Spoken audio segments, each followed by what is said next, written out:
Imaginez une créature si massive, si terrifiante, que même les grands dinosaures carnivores évitaient ses rives. Pas un tyrannosaure, pas un spinosaure, pas un prédateur que Hollywood vous a appris à craindre. Une chose bien plus ancienne, bien plus patiente, bien plus mortelle. Nous sommes il y a 75 millions d'années.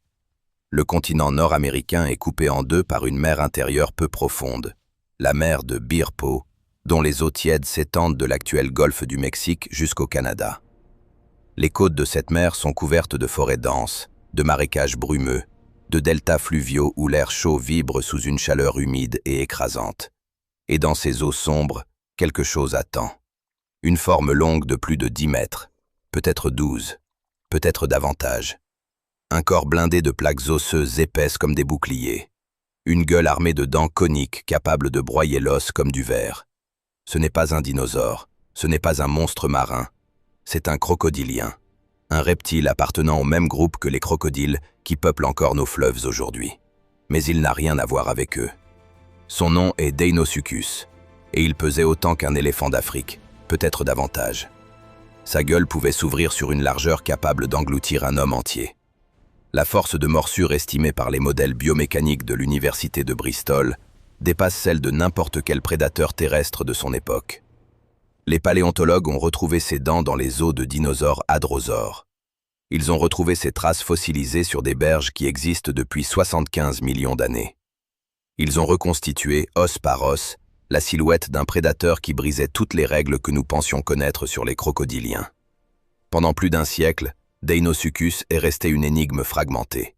Quelques dents géantes, des plaques osseuses dispersées, un crâne incomplet.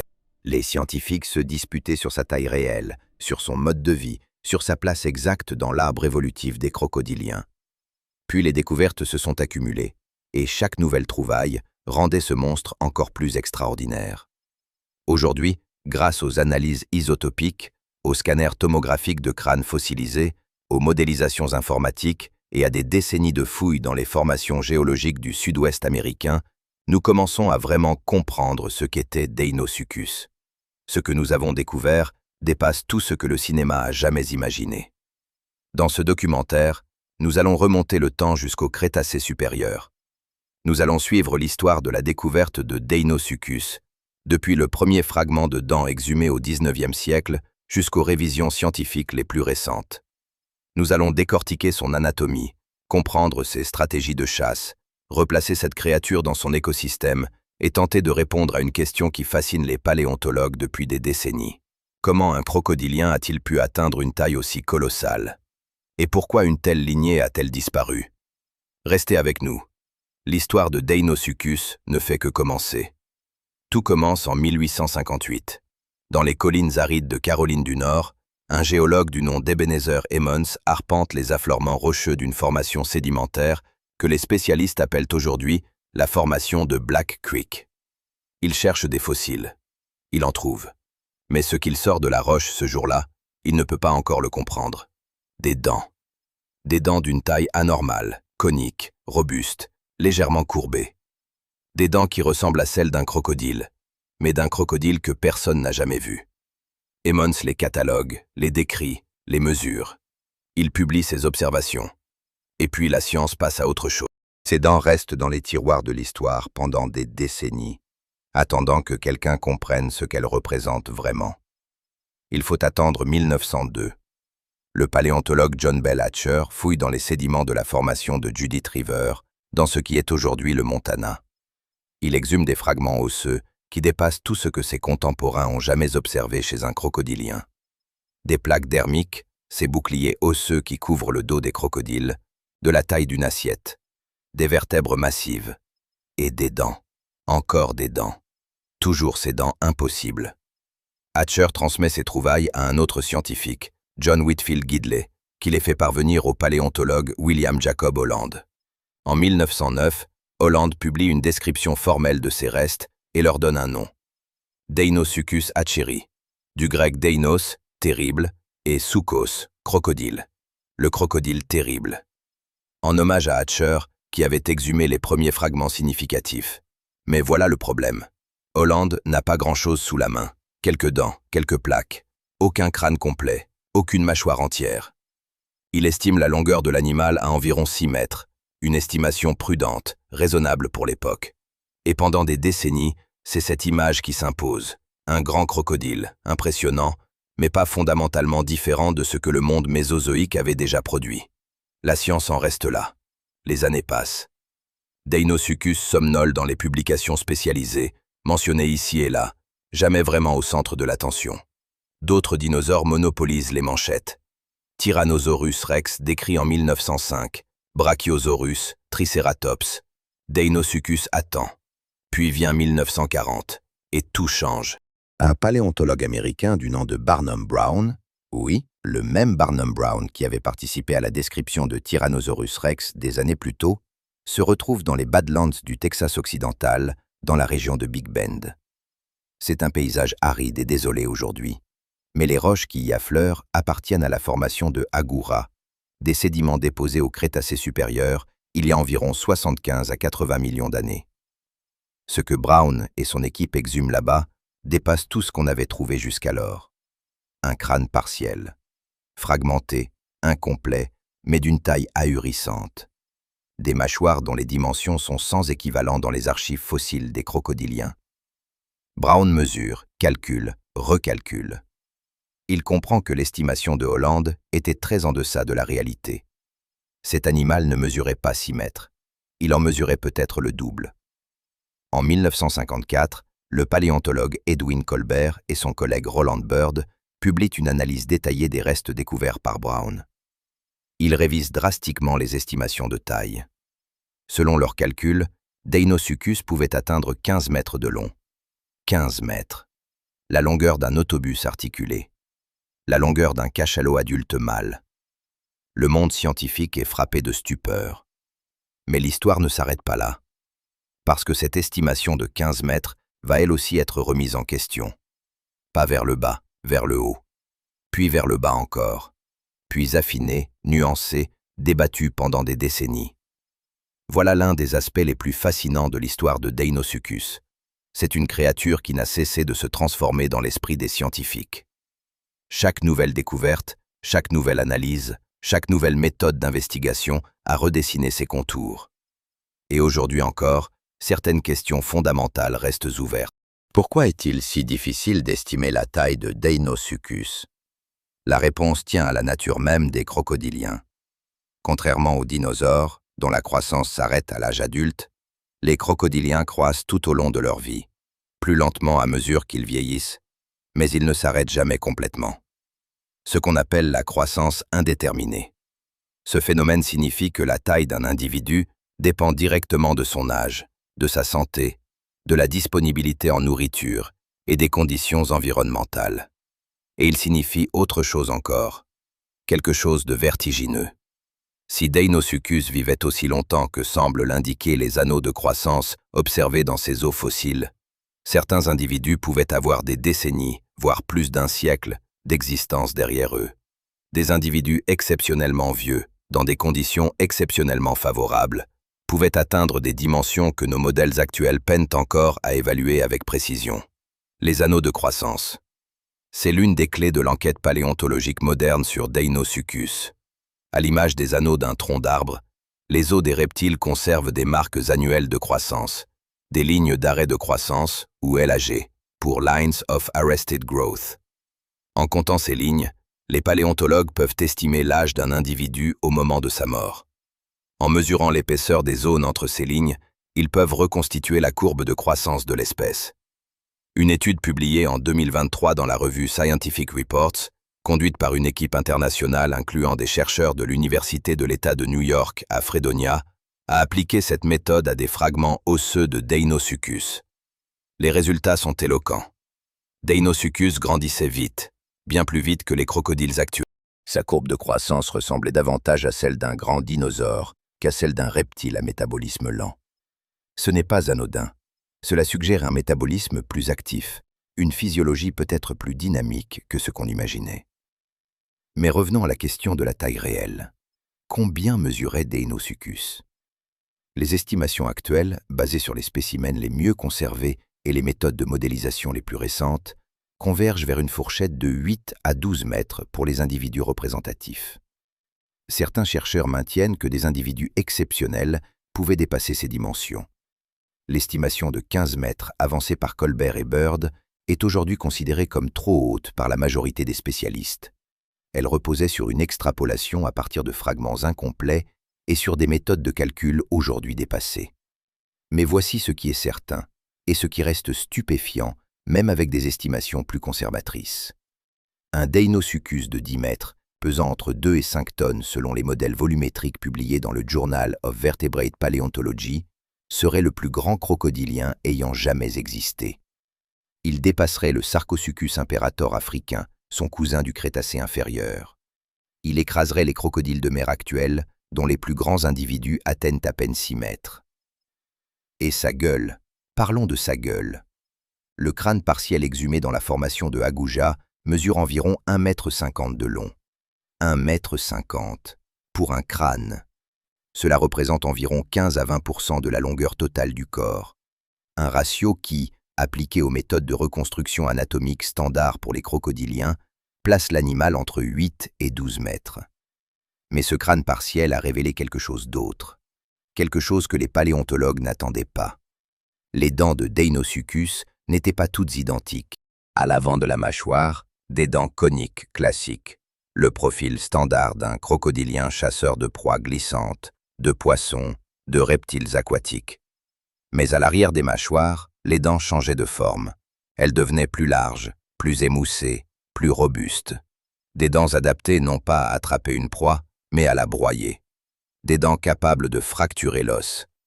Ce détail anatomique, analysé en détail dans une étude publiée en 2020 dans la revue Fossil Record par Adam Cossette et Christopher Brochu de l'Université de l'Iowa, a changé la façon dont les paléontologues voient Deinosuchus. Ce n'était pas simplement un grand crocodile qui attendait des poissons au bord de l'eau. C'était un prédateur capable de s'attaquer à des proies bien plus résistantes. Des proies dont les os pouvaient résister à une morsure ordinaire. Des proies comme les dinosaures. Mais avant d'en arriver là, avant de comprendre comment Deinosuchus chassait, ce qu'il mangeait, comment il interagissait avec les autres créatures de son époque, il faut d'abord comprendre le monde dans lequel il vivait. Un monde si différent du nôtre qu'il faut un véritable effort d'imagination pour le reconstituer. Un monde où les continents n'étaient pas encore à leur place, où les mers recouvraient l'intérieur des terres, où la chaleur était omniprésente et la biodiversité d'une richesse que notre époque ne connaît plus. C'est ce monde que nous allons explorer dans le prochain chapitre. Fermez les yeux. Effacez tout ce que vous connaissez de la Terre actuelle, les continents que vous avez appris à dessiner depuis l'enfance, l'Europe, l'Amérique du Nord, l'Afrique, l'Asie, n'existent pas encore sous cette forme. Les chaînes de montagnes que vous connaissez sont absentes, les océans ont des formes différentes, et l'atmosphère elle-même, plus chaude, plus humide, plus chargée en dioxyde de carbone, enveloppe une planète que vous ne reconnaîtriez pas. Nous sommes il y a 75 millions d'années.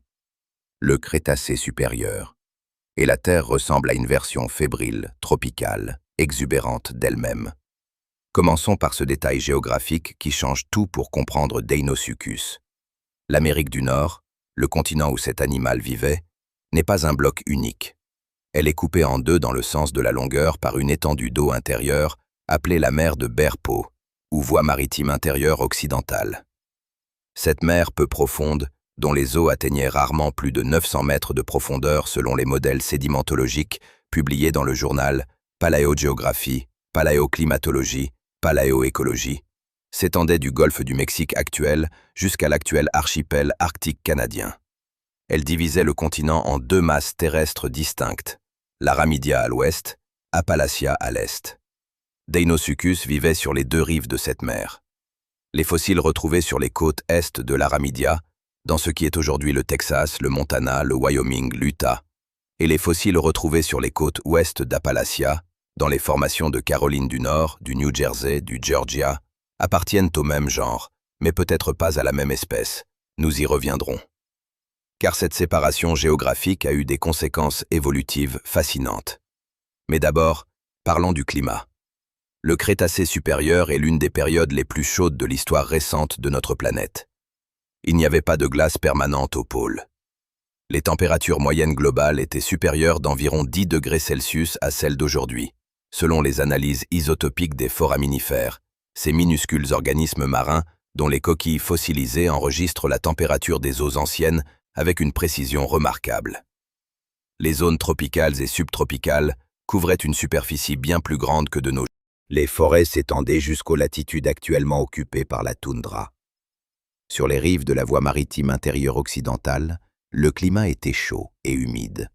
Des mangroves, des forêts de palmiers primitifs, des deltas fluviaux couverts de végétation dense bordaient des plaines côtières marécageuses.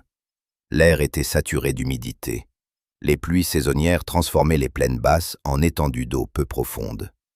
Les fleuves charriaient des sédiments riches depuis les reliefs naissants des Rocheuses à l'ouest. Car oui, la surrection des Rocheuses était déjà en cours à cette époque, alimentant les bassins sédimentaires où se déposaient les formations géologiques qui nous ont livré les fossiles de Deinosuchus. Ces formations, parlons-en. Ce sont elles, les archives de pierre dans lesquelles toute notre connaissance de ce monde est inscrite. La formation de Agoura, au Texas occidental, dans ce qui est aujourd'hui le parc national de Big Bend. Des sédiments de couleur ocre et gris, déposés dans un environnement côtier et deltaïque il y a entre 77 et 72 millions d'années. C'est ici que Barnum Brown a exhumé les premiers grands spécimens de Deinosuchus dans les années 1940. C'est ici que les chercheurs continuent de trouver des fossiles de cette créature aujourd'hui. La formation de Judith River, dans le Montana actuel. Des sédiments datant d'environ 75 millions d'années, déposés dans des environnements fluviaux et deltaïques. Une formation extraordinairement riche en fossiles, hadrosaures, cératopsiens, ankylosaures, et les restes fragmentaires de Deinosuchus qui avaient tant intrigué Hatcher au début du XXe siècle. La formation de Agoura et ses équivalents stratigraphiques dans plusieurs États du sud-ouest américain dessinent ensemble un tableau cohérent. Un paysage côtier tropical, parsemé de fleuves, de lacs, de marécages et de lagons. Un paysage idéal pour un grand prédateur semi-aquatique. Un paysage taillé sur mesure pour Deinosuchus. Mais quel type d'écosystème Deinosuchus partageait-il avec ses contemporains? Qui étaient les autres acteurs de ce monde disparu?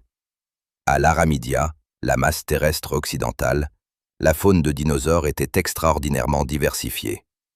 Les hadrosaures, ces dinosaures à bec de canard dont certaines espèces atteignaient 10 mètres de long, constituaient l'une des biomasses herbivores les plus importantes de l'époque.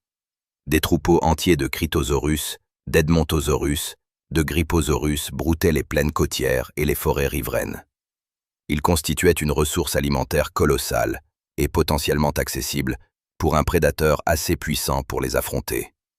Les cératopsiens, ces dinosaures à cornes et à collerette osseuse comme Styracosaurus et Centrosaurus, erraient également dans ces paysages.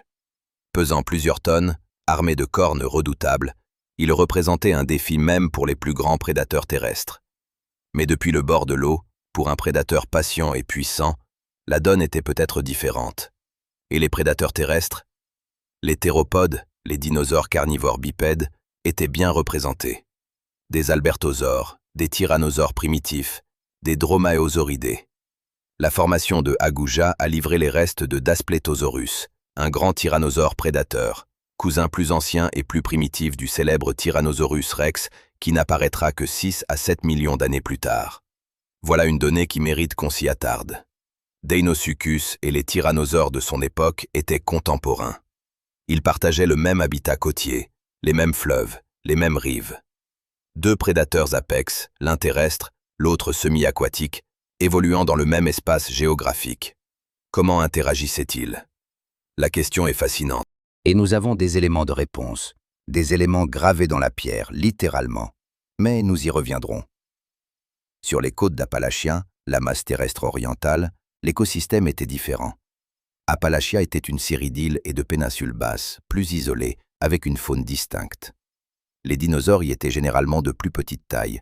L'insularité tend à produire ce qu'on appelle le nanisme insulaire, un phénomène où les espèces isolées évoluent vers des tailles réduites, faute de compétition et de ressources suffisantes. Mais les crocodiliens, eux, n'avaient pas besoin de beaucoup de terre, ils avaient besoin d'eau. Et d'eau, il y en avait partout. Dans cette mosaïque de côtes, de marécages, de deltas et de forêts inondées, Deinosuchus occupait une position écologique unique. Il n'était ni purement marin, ses restes sont presque toujours retrouvés dans des sédiments d'eau douce ou saumâtre, rarement dans des dépôts franchement marins. Ni purement dulcicole, sa taille et sa puissance lui permettaient probablement d'explorer des zones qu'aucun autre crocodilien ne pouvait revendiquer. Il était le maître des zones de transition. Les embouchures de fleuves, les deltas, les plaines d'inondation, ces espaces ambigus où l'eau douce rencontre l'eau salée, où le monde terrestre plonge dans le monde aquatique. Les zones où les grands herbivores devaient s'aventurer pour boire, pour traverser, pour accéder à des zones d'alimentation. Les zones où la vigilance avait un coût que certains ne pouvaient pas payer. Dans cet environnement, la stratégie de Deinosuchus n'était pas celle d'un prédateur qui poursuit sa proie. C'était celle d'un prédateur qui attend, qui observe, qui calcule. Les crocodiliens modernes nous offrent un modèle de comparaison précieux et troublant.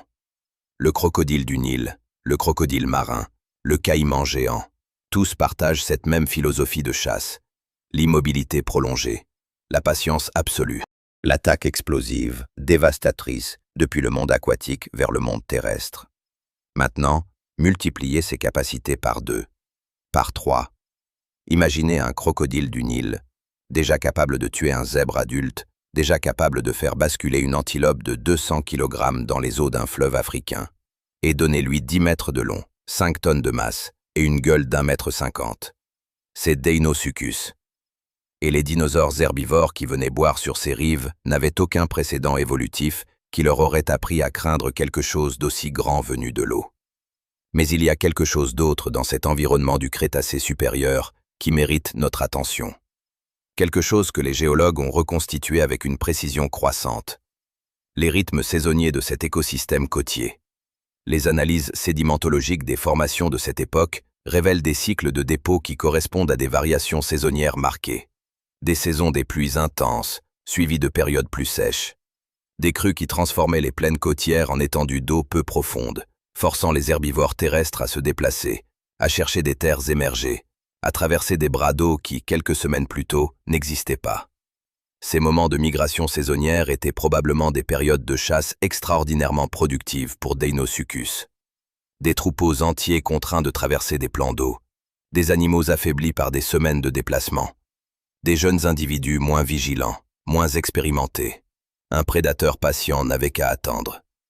Il y a quelque chose de presque philosophique dans la stratégie de survie de Deinosuchus.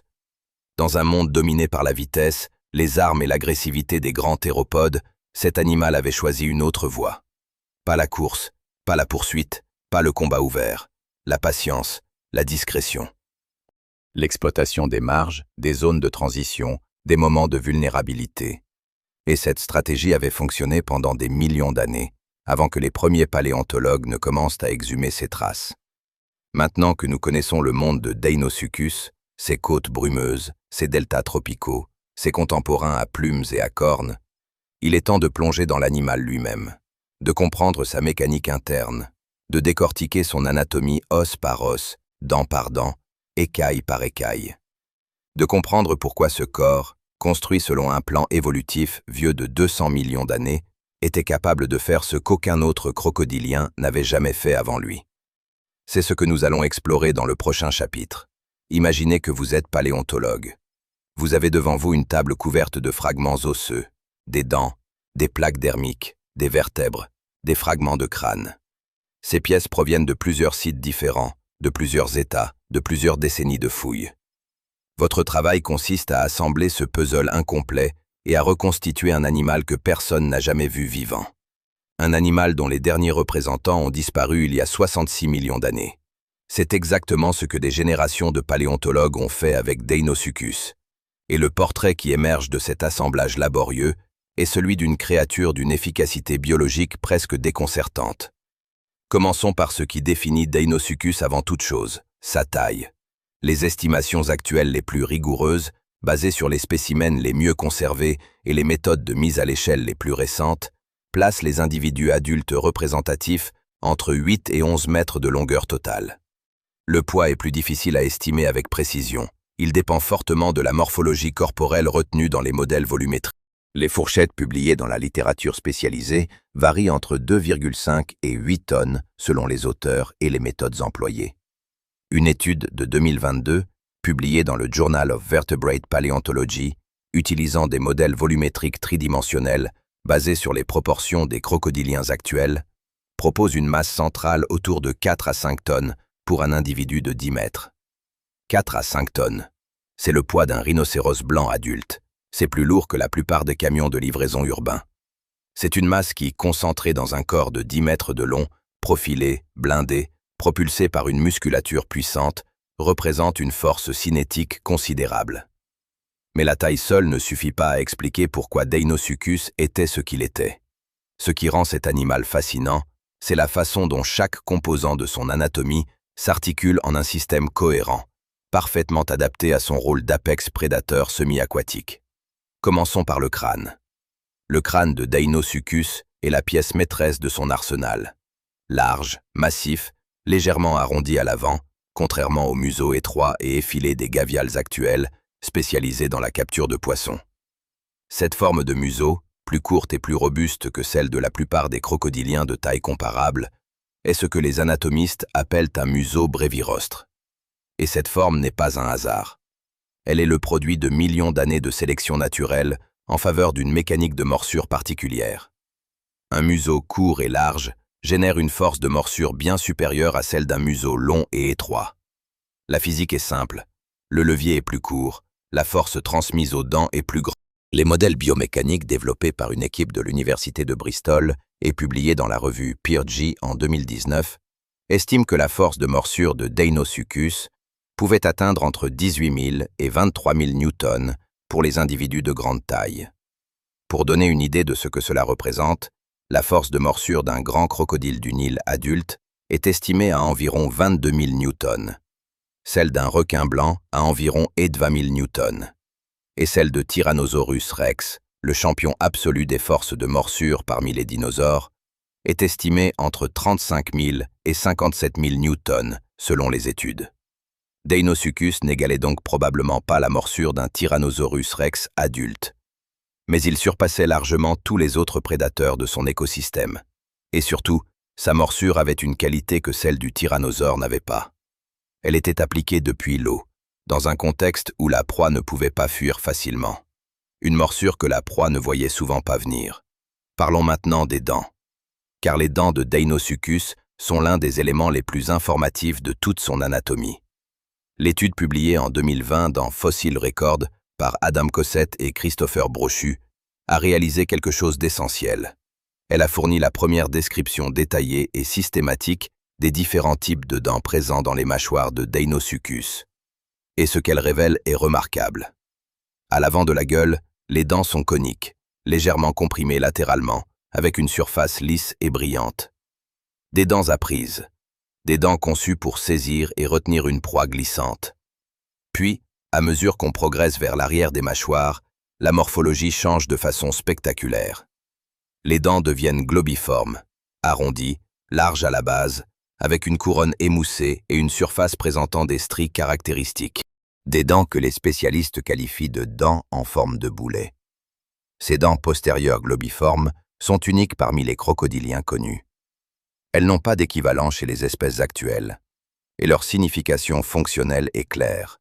Ce sont des dents broyeuses, des dents capables d'exercer une pression écrasante sur des structures résistantes, sur de l'os.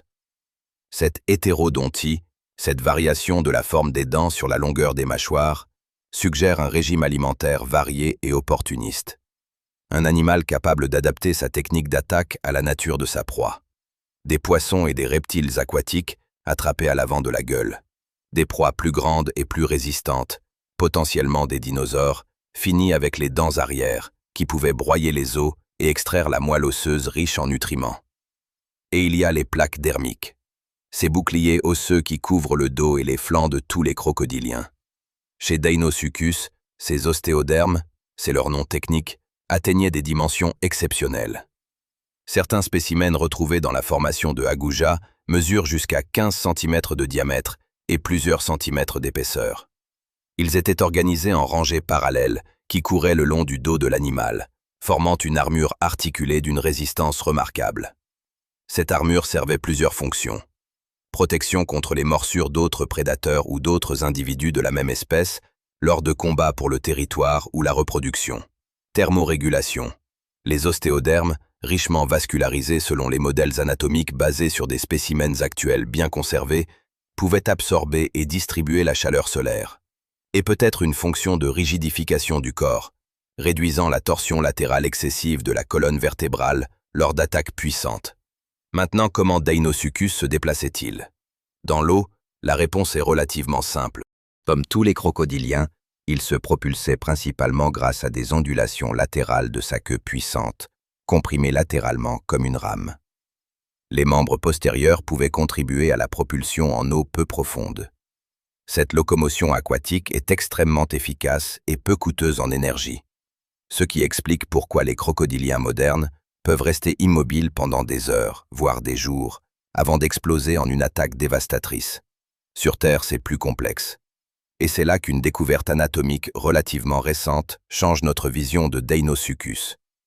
Une analyse des proportions des membres de Deinosuchus, publiée dans une étude de 2018 dans Palaeogeographia Americana, révèle que ces membres étaient proportionnellement plus longs et plus robustes que ceux de la plupart des crocodiliens actuels de grande taille.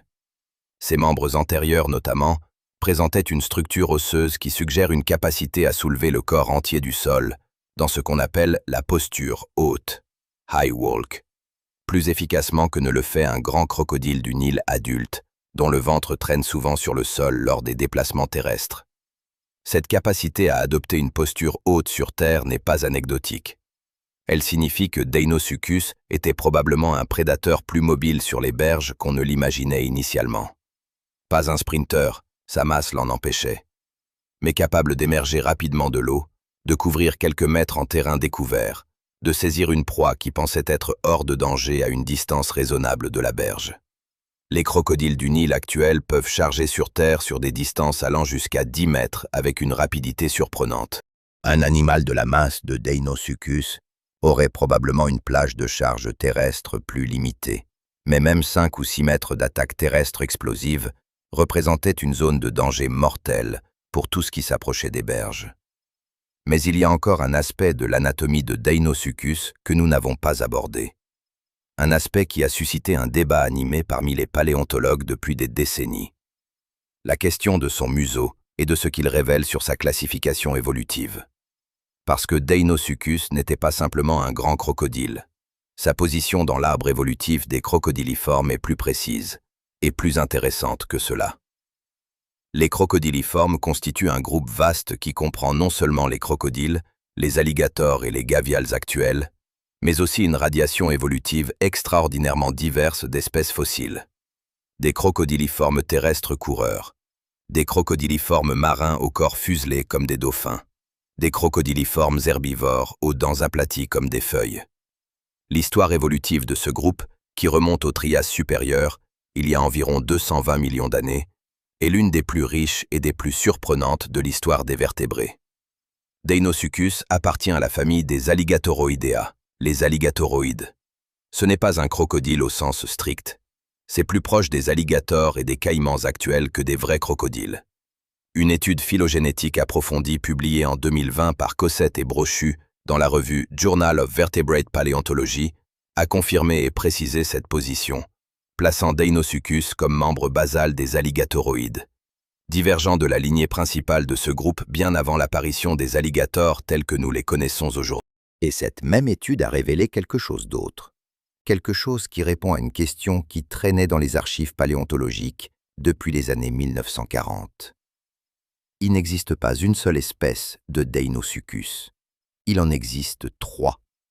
3 espèces distinctes, séparées géographiquement par la voie maritime intérieure occidentale, différant subtilement dans leurs proportions crâniennes, dans la forme de leurs ostéodermes, dans les détails de leur dentition. Deinosuchus hatcheri, l'espèce originellement décrite par Hollande, de l'Aramidia occidentale. Deinosuchus riograndensis, du Texas et du Nouveau-Mexique. Et Deinosuchus schwimmeri, décrit à partir de restes découverts sur la côte d'Appalachia orientale, dans les formations de Caroline du Nord et du New Jersey. 3 lignées d'un même géant, évoluant en parallèle sur des rives opposées d'une mer intérieure qui les séparait comme une frontière infranchissable. Cette diversité spécifique dit quelque chose d'important sur la biologie de Deinosuchus. Ce n'était pas une anomalie, ce n'était pas un accident évolutif isolé. C'était un genre prospère, diversifié, adapté à des environnements légèrement différents, capable d'exploiter des niches écologiques distinctes sur des milliers de kilomètres de côte. Un genre au sommet de son art, au sommet de son écosystème, et un genre dont nous n'avons pas encore examiné la capacité la plus impressionnante, la plus documentée, la plus terrifiante. La capacité à s'attaquer aux dinosaures. C'est ce que nous allons explorer dans le prochain chapitre. Les preuves directes, les os marqués, les cicatrices gravées dans la pierre depuis 75 millions d'années. Les témoignages silencieux d'une chasse que personne n'a vue, mais que la science peut aujourd'hui reconstituer avec une précision déconcertante. Il y a des moments dans l'histoire de la paléontologie où une seule découverte suffit à transformer radicalement notre compréhension d'un animal. Pas une nouvelle espèce, pas un crâne complet, juste une marque, une entaille, une cicatrice gravée dans la surface d'un os fossilisé depuis 75 millions d'années. C'est exactement ce qui s'est passé avec Deinosuchus. Tout commence dans les années 1990. Des paléontologues fouillent dans les sédiments de la formation de Agoura, au Texas. Ils exhument des fragments d'os appartenant à des hadrosaures, ces grands dinosaures herbivores à bec de canard qui peuplaient les plaines côtières du Crétacé supérieur en troupeaux considérables. Et sur certains de ces os, ils observent quelque chose d'inhabituel. Des marques circulaires, profondes, avec des bords nets et légèrement relevés. Des marques disposées en arc correspondant exactement à l'espacement des dents d'un très grand crocodilien. Des marques de morsure. Des marques de morsure de Deinosuchus. Ce n'est pas une hypothèse, ce n'est pas une interprétation hasardeuse. La morphologie des marques, leur diamètre, leur profondeur, leur disposition en arc, la forme caractéristique des impressions laissées par des dents coniques et globiformes, correspond précisément aux dents connues de Deinosuchus. C'est ce que les paléontologues appellent une ichnologie squelettique, l'étude des traces laissées sur les os par les interactions biologiques. Et ces traces sont aussi révélatrices qu'une signature. David Schwimmer, paléontologue au Columbus State University, a été l'un des premiers à documenter et analyser systématiquement ces marques. Dans une série d'études publiées entre 1996 et 2002, il a catalogué des marques de morsure de Deinosuchus sur des os de dinosaures provenant de plusieurs sites géologiques différents. Texas, Georgia, Alabama, Mississippi, New Jersey. Des hadrosaures principalement, mais aussi d'autres dinosaures. Et la localisation des marques sur les os est particulièrement instructive. Des marques sur des vertèbres caudales, les vertèbres de la queue. Des marques sur des os des membres postérieurs. Des marques sur des ceintures pelviennes, rarement sur des os crâniens ou des membres antérieurs. Cette distribution anatomique des marques de morsure n'est pas aléatoire. Elle raconte une histoire. Elle raconte comment Deinosuchus chassait. Imaginez la scène. Un hadrosaure adulte s'approche d'une rive pour boire. L'animal mesure environ 9 mètres de long et pèse 3 à 4 tonnes. Il est habitué à cette berge. Il y est venu des centaines de fois. Il ne voit rien d'anormal dans l'eau sombre et calme devant lui. Il ne voit pas Deinosuchus. L'attaque, quand elle vient, est explosive et ciblée. Pas vers la tête, pas vers le flanc. Vers l'arrière du corps, la queue, les membres postérieurs, la ceinture pelvienne. Exactement les zones où les marques de morsure ont été retrouvées. Pourquoi ces zones? Parce que c'est la partie du corps d'un herbivore qui se trouve le plus proche de l'eau quand l'animal boit. La tête est baissée vers la surface, l'arrière-train est exposé, vulnérable, à portée d'une gueule surgissant des profondeurs. Et parce que saisir l'arrière du corps d'une proie terrestre, c'est l'empêcher de fuir. C'est couper sa capacité de locomotion. C'est la technique classique des grands crocodiliens.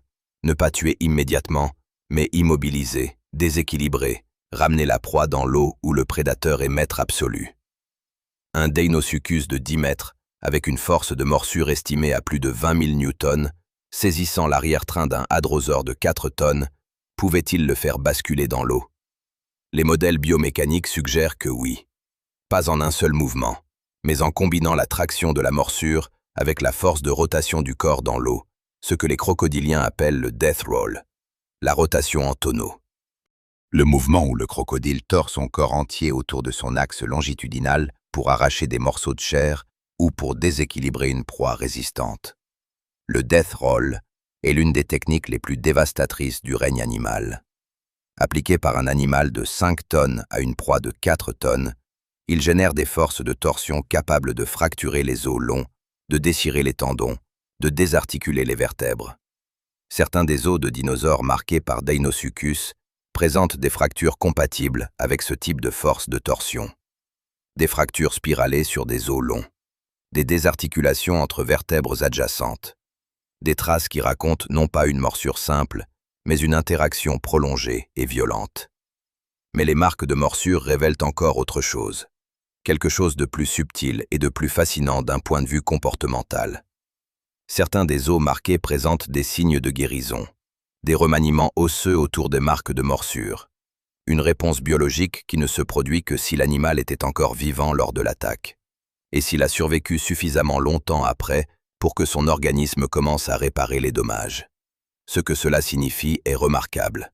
Ces dinosaures n'ont pas toujours été tués lors de l'attaque de Deinosuchus. Certains ont réussi à échapper à la morsure. Ils ont survécu. Ils ont vécu assez longtemps pour que leurs os commencent à cicatriser autour des marques laissées par les dents du crocodilien géant. Un hadrosaure qui avait survécu à une attaque de Deinosuchus, qui boitait peut-être, qui portait dans ses os la mémoire d'une rencontre avec le plus grand prédateur de son monde.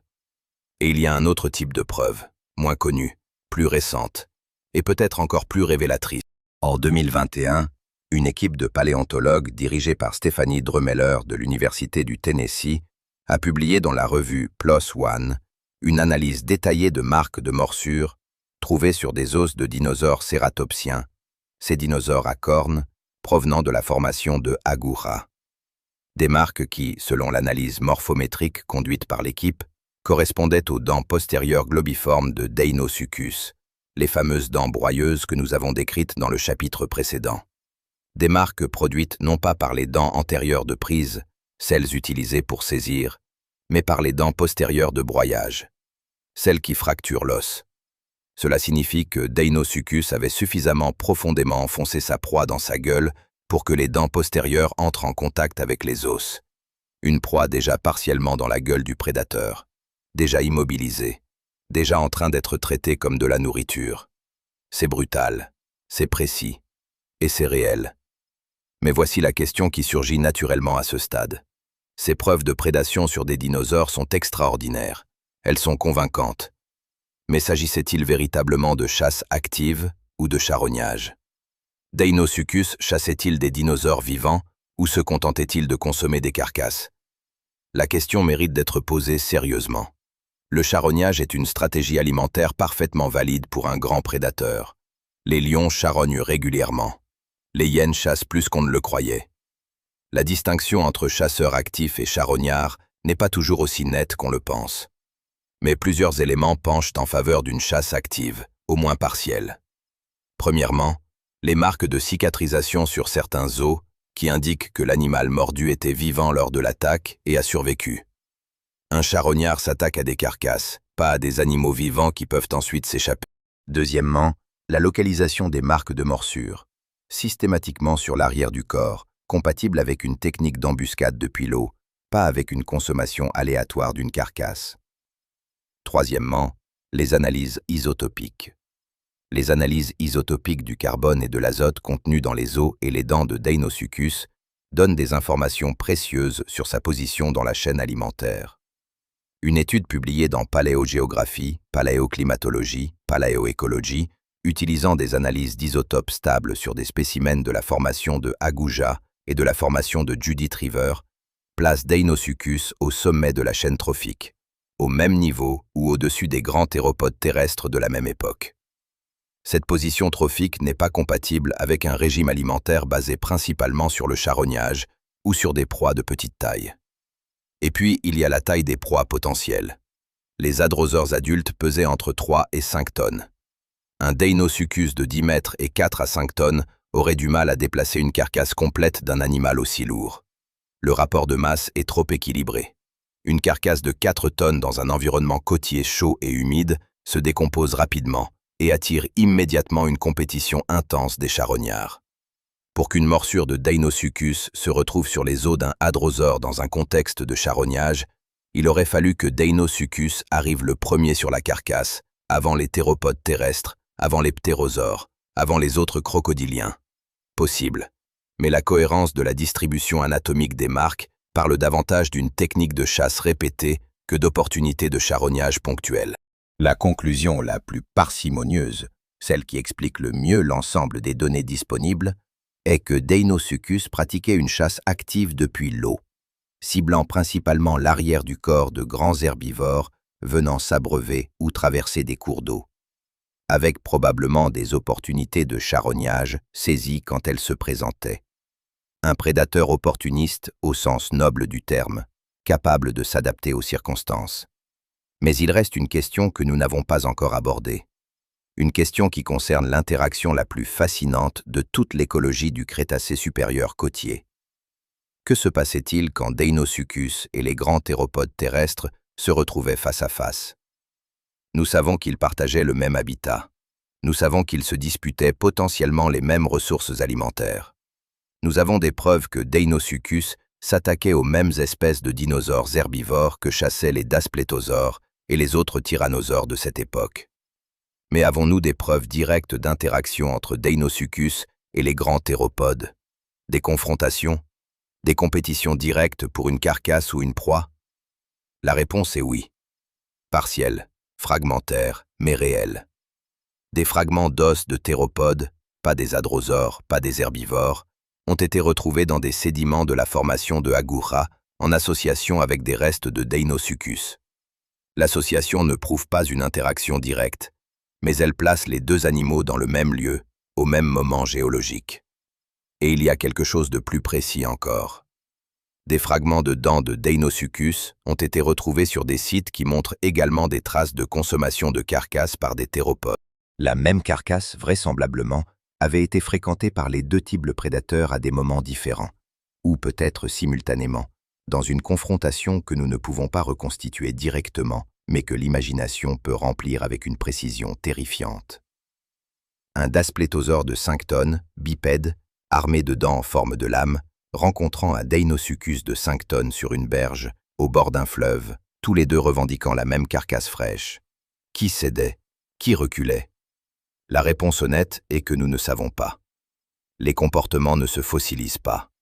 Les interactions entre individus d'espèces différentes laissent rarement des traces directes dans les archives géologiques. Mais nous savons que les grands crocodiliens actuels défendent leur zone de chasse et leurs carcasses avec une agressivité remarquable. Les crocodiles du Nil tiennent tête à des lions, à des léopards, à des hyènes. Le combat n'est pas toujours au bénéfice du plus grand. Il est souvent au bénéfice de celui qui est sur son terrain, dans son milieu, dans sa zone de confort. Dans l'eau ou sur une berge étroite, Deinosuchus était chez lui.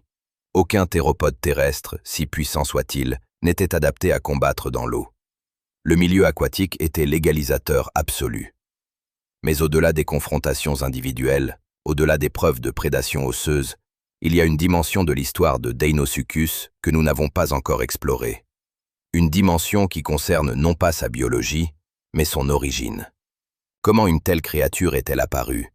Quelle trajectoire évolutive conduit d'un petit crocodilien à un monstre de 10 mètres?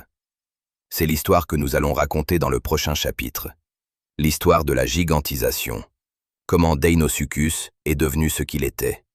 Et pourquoi ce chemin évolutif n'a été parcouru qu'une seule fois dans l'histoire des crocodiliens d'Amérique du Nord. Il y a une question que tout le monde se pose en apprenant l'existence de Deinosuchus. Une question simple en apparence, mais dont la réponse touche aux mécanismes les plus profonds de l'évolution. Comment? Comment un reptile devient-il aussi grand? Quels engrenages biologiques, quelles pressions environnementales, quelles opportunités écologiques transforment un crocodilien ordinaire en une créature de 10 mètres et 5 tonnes?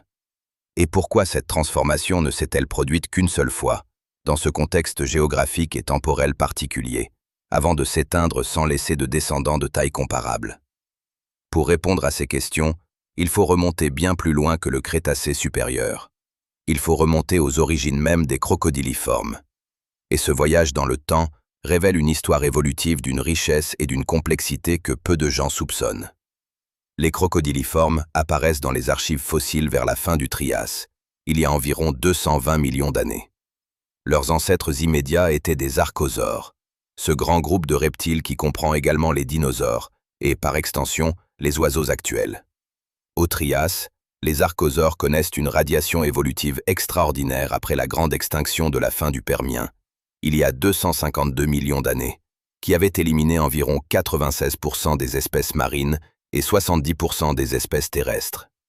Dans ce monde post-apocalyptique, les niches écologiques vides se remplissent rapidement, et les crocodiliformes primitifs explorent des possibilités biologiques que leurs descendants n'oseront jamais. Des crocodiliformes entièrement terrestres, courant sur des membres longs et dressés comme des chiens. Des crocodiliformes herbivores aux dents aplaties et au corps des crocodiliformes marins au corps fusiforme, aux membres transformés en nageoires, à la queue dotée d'un lobe caudal comme celle d'un requin. L'arbre évolutif des crocodiliformes, reconstitué par des décennies de phylogénétique moléculaire et morphologique, ressemble à un buisson exubérant plutôt qu'à un arbre élancé. Des dizaines de lignées, des centaines d'espèces, explorant des espaces écologiques que les crocodiliens actuels, avec leurs 26 espèces semi-aquatiques, ne représentent plus qu'une infime fraction. Et dans cet arbre évolutif immense, les alligatoroïdes, la lignée à laquelle appartient Deinosuchus, apparaissent relativement tôt. Les premières traces d'alligatoroïdes dans les archives fossiles remontent au Crétacé inférieur, il y a environ 120 à 130 millions d'années, selon les analyses phylogénétiques publiées dans la revue Zoological Journal of the Linnean Society. Des animaux modestes à cette époque, de taille moyenne, semi-aquatiques, occupant des niches écologiques comparables à celles des crocodiliens actuels de taille moyenne. Puis vient le Crétacé supérieur, et quelque chose change. La lignée qui mène à Deinosuchus commence à diverger. Ses représentants s'agrandissent progressivement. Les archives fossiles montrent une augmentation graduelle de la taille corporelle sur plusieurs millions d'années. Un processus évolutif que les biologistes appellent la gigantisation ou macroévolution de la taille. Et les pressions sélectives qui conduisent à cette gigantisation sont multiples et s'alimentent mutuellement dans une boucle de rétroaction évolutive fascinante. La première pression est la disponibilité des proies. Dans les environnements côtiers et deltaïques de l'Aramidia et d'Appalachia au Crétacé supérieur, la biomasse herbivore est colossale. Des troupeaux de hadrosaures de plusieurs tonnes chacun, des cératopsiens massifs, des ankylosaures blindés. Cette abondance de grandes proies crée une opportunité écologique, une niche de superprédateurs semi-aquatiques de grande taille qui n'est pas encore occupée. Un prédateur suffisamment grand pour s'attaquer à ces herbivores géants depuis l'eau bénéficierait d'un avantage compétitif considérable. La deuxième pression est la réduction de la compétition interspécifique. Les grands théropodes terrestres sont des prédateurs redoutables sur la terre ferme. Mais dans l'eau, dans les deltas, les marécages, les plaines inondées, ils sont vulnérables et inefficaces.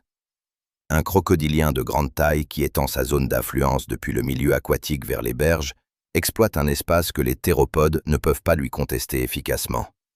Plus il est grand, plus sa zone de chasse s'étend, plus il peut s'éloigner du bord de l'eau pour intercepter des proies. La troisième pression est intrinsèque à la biologie des crocodiliens eux-mêmes. La croissance indéterminée, ce système où les individus continuent à grandir tout au long de leur vie, crée une dynamique évolutive particulière. Dans une population où les individus plus grands ont accès à des proies plus grandes et à des territoires plus étendus, la sélection naturelle favorise systématiquement les individus qui grandissent le plus vite et qui vivent le plus longtemps. Au fil des générations, cette pression sélective tire la taille moyenne de la population vers le haut. Mais la gigantisation a des limites. Des contraintes biologiques qui s'imposent avec une rigueur implacable à mesure que la taille augmente. La première contrainte est mécanise. La résistance des os augmente avec la section transversale, mais la masse augmente avec le cube de la dimension linéaire.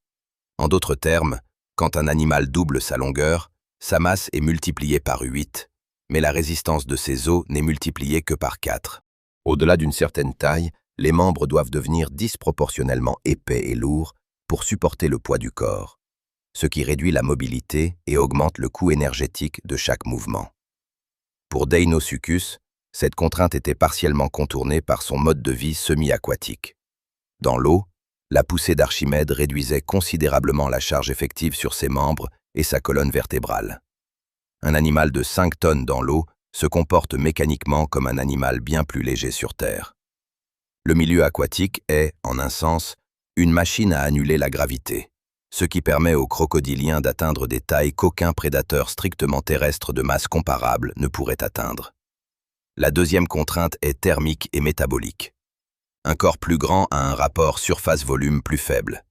Il perd moins de chaleur par rapport à sa masse. Pour un reptile ectotherme qui régule sa température corporelle par l'environnement, cela peut être un avantage dans un climat chaud et stable, comme celui du Crétacé supérieur. Mais cela crée aussi des défis. Un animal très grand met plus de temps à se réchauffer après une période de repos, met plus de temps à digérer une proie volumineuse, et doit consommer des quantités d'énergie bien supérieures pour maintenir son activité. C'est ici que les données sur la croissance de Deinosuchus deviennent particulièrement importantes. Les analyses d'anneaux de croissance publiées en 2023 dans Scientific Reports révèlent un taux de croissance juvénile remarquablement élevé pour un crocodilien. Un taux qui suggère un métabolisme plus actif que celui des crocodiliens actuels. Peut-être intermédiaire entre le métabolisme typiquement ectotherme des reptiles et le métabolisme plus élevé des archosaures à sang chaud comme les dinosaures et les oiseaux. Ce point est débattu. Certains chercheurs, dont Paul Sereno de l'Université de Chicago, arguent que les grandes tailles atteintes par certains crocodiliens du Crétacé impliquent nécessairement un métabolisme plus élevé que celui des crocodiles actuels. Pas entièrement endotherme, mais ce qu'on appelle la mésothermie, une stratégie thermique intermédiaire observée chez certains grands reptiles actuels, comme le thon géant ou le requin blanc. D'autres chercheurs maintiennent qu'un ectothermisme classique, combiné à la masse thermique d'un corps très grand et à un climat ambiant chaud et stable, suffit à expliquer les tailles observées sans invoquer un métabolisme élevé. Le débat n'est pas tranché. Mais il illustre quelque chose d'essentiel. Deinosuchus n'est pas simplement un grand crocodile. C'est peut-être un animal dont la physiologie différait de celle de ses descendants actuels de façon significative. Maintenant, revenons à la trajectoire évolutive spécifique. Quels sont les ancêtres directs de Deinosuchus? Peut-on tracer une lignée continue dans les archives fossiles, depuis un petit crocodilien basal jusqu'au géant du Crétacé supérieur? La réponse honnête est « partiellement ». Les archives fossiles des alligatoroïdes du Crétacé sont fragmentaires et géographiquement disparates. Mais plusieurs taxons intermédiaires ont été identifiés qui permettent d'esquisser une trajectoire plausible. L'Aidiosuchus canadensis, trouvé dans des formations du Crétacé supérieur du Canada, est un alligatoroïde basal de taille modeste, environ 3 à 4 mètres, qui partage certaines caractéristiques anatomiques avec Deinosuchus tout en différant par d'autres. Il représente quelque chose de proche d'un état ancestral de la lignée. Plus ancien encore, Borealosuchus, présent dans les archives fossiles nord-américaines depuis le Crétacé supérieur jusqu'à l'Éocène, illustre la diversité des alligatoroïdes basaux qui proliféraient dans les environnements aquatiques nord-américains de cette époque. Mais entre ces formes modestes et Deinosuchus, il y a un saut de taille considérable. Un saut qui, selon les données disponibles, semble s'être produit relativement rapidement à l'échelle géologique, sur quelques millions d'années, peut-être 5 à 10 millions d'années. Ce taux de gigantisation est compatible avec ce qu'on observe dans d'autres lignées ayant connu des augmentations rapides de taille corporelle. Les baleines, par exemple, ont connu une augmentation spectaculaire de leur taille sur une échelle de temps similaire lors de leur retour au milieu marin. Et comme pour les baleines, le déclencheur semble avoir été une combinaison d'opportunités écologiques et de changements environnementaux. L'ouverture de la voie maritime intérieure occidentale au Crétacé supérieur a créé des milliers de kilomètres de nouvelles côtes, de nouveaux deltas, de nouveaux estuaires. Un habitat semi-aquatique riche, productif, peu exploité par les grands prédateurs. Une invitation évolutive à laquelle la lignée de Deinosuchus a répondu avec une efficacité remarquable. Mais il y a un dernier aspect de l'évolution de Deinosuchus que nous devons aborder. Un aspect qui concerne non pas son ascension, mais sa relation avec les autres grands crocodiliens de son époque. Deinosuchus n'était pas le seul géant parmi les crocodiliens du Crétacé. Dans d'autres parties du monde, d'autres lignées de crocodiliformes avaient également franchi le seuil du gigantisme. Sarcosuchus imperator, le supercroc africain, vivait au Crétacé inférieur, il y a environ 112 millions d'années, dans ce qui est aujourd'hui le Sahara.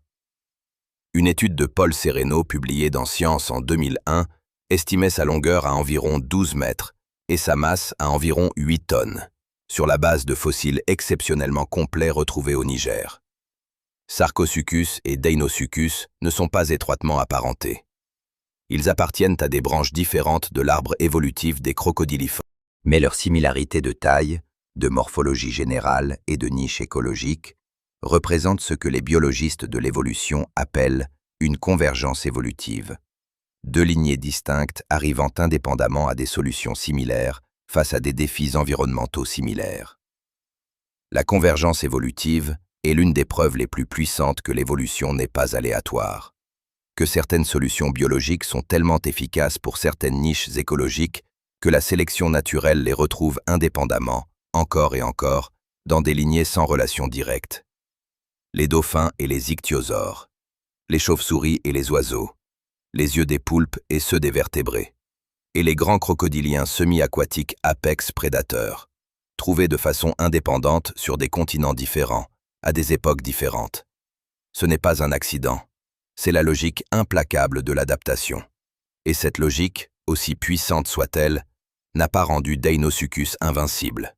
Elle n'a pas rendu sa lignée immortelle. Parce que 66 millions d'années, un événement d'une violence inouïe a mis fin à la domination des reptiles géants sur cette planète. Mais avant d'aborder la fin de Deinosuchus, avant de raconter comment et pourquoi cette lignée extraordinaire s'est éteinte, il nous reste encore une question à explorer. Une question qui concerne la vie intime de cette créature, sa reproduction, sa croissance, son comportement social, sa façon d'occuper son territoire. Comment vivait Deinosuchus au quotidien?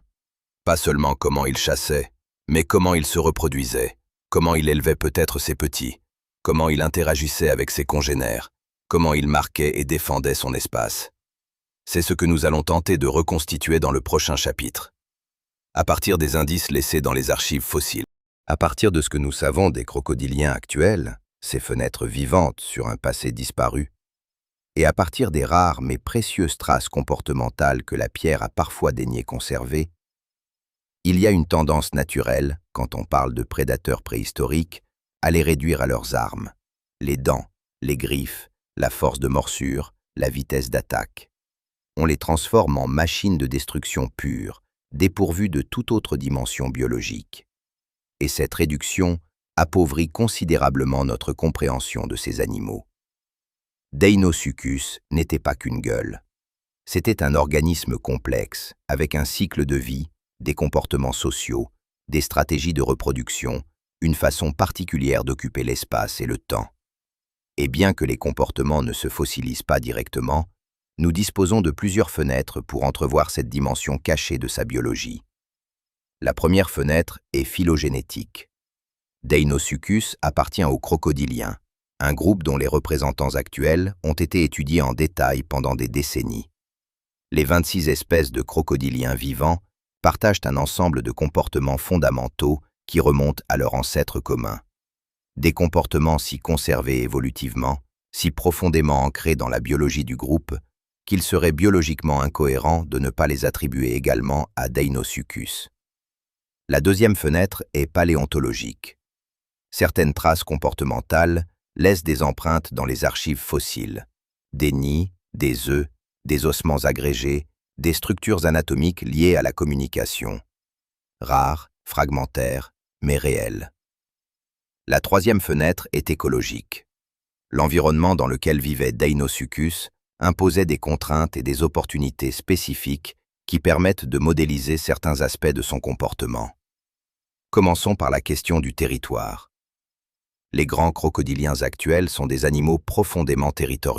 Un crocodile du Nil adulte mâle contrôle une section de berges et de cours d'eau dont la taille varie entre quelques centaines de mètres et plusieurs kilomètres selon la densité de population et la richesse en ressources. Il défend ce territoire contre les autres mâles adultes par des démonstrations d'intimidation, vocalisations basses et résonantes, claquements de gueule à la surface de l'eau, ondulations du corps qui génèrent des vibrations propagées à travers l'eau sur des distances considérables. Pour Deinosuchus, l'échelle devait être différente. Un animal de 10 mètres et 5 tonnes a des besoins énergétiques proportionnellement bien supérieurs à ceux d'un crocodile du Nil de 5 mètres et 300 kg. Son territoire devait donc être proportionnellement plus vaste pour soutenir ses besoins alimentaires. Les modèles écologiques basés sur les relations entre la taille corporelle et le territoire chez les grands crocodiliens actuels, publiés dans la revue Herpetologica, suggèrent qu'un individu adulte de la masse de Deinosuchus aurait pu contrôler plusieurs dizaines de kilomètres de berges et de cours d'eau. Des dizaines de kilomètres de zones de chasse exclusives. Une étendue de rivières, de marécages et de deltas dont tout intrus de la même espèce, et probablement toute proie potentielle, aurait appris à reconnaître la signature. Parce que les grands crocodiliens ne communiquent pas seulement par les yeux et les oreilles. Ils communiquent par les vibrations, par les infrasons, des fréquences si basses qu'elles ne sont pas perçues comme du son par l'oreille humaine, mais comme une pression physique sur la poitrine, sur la peau, sur les tympans. Un crocodile adulte peut émettre des vibrations qui se propagent à travers l'eau sur des kilomètres.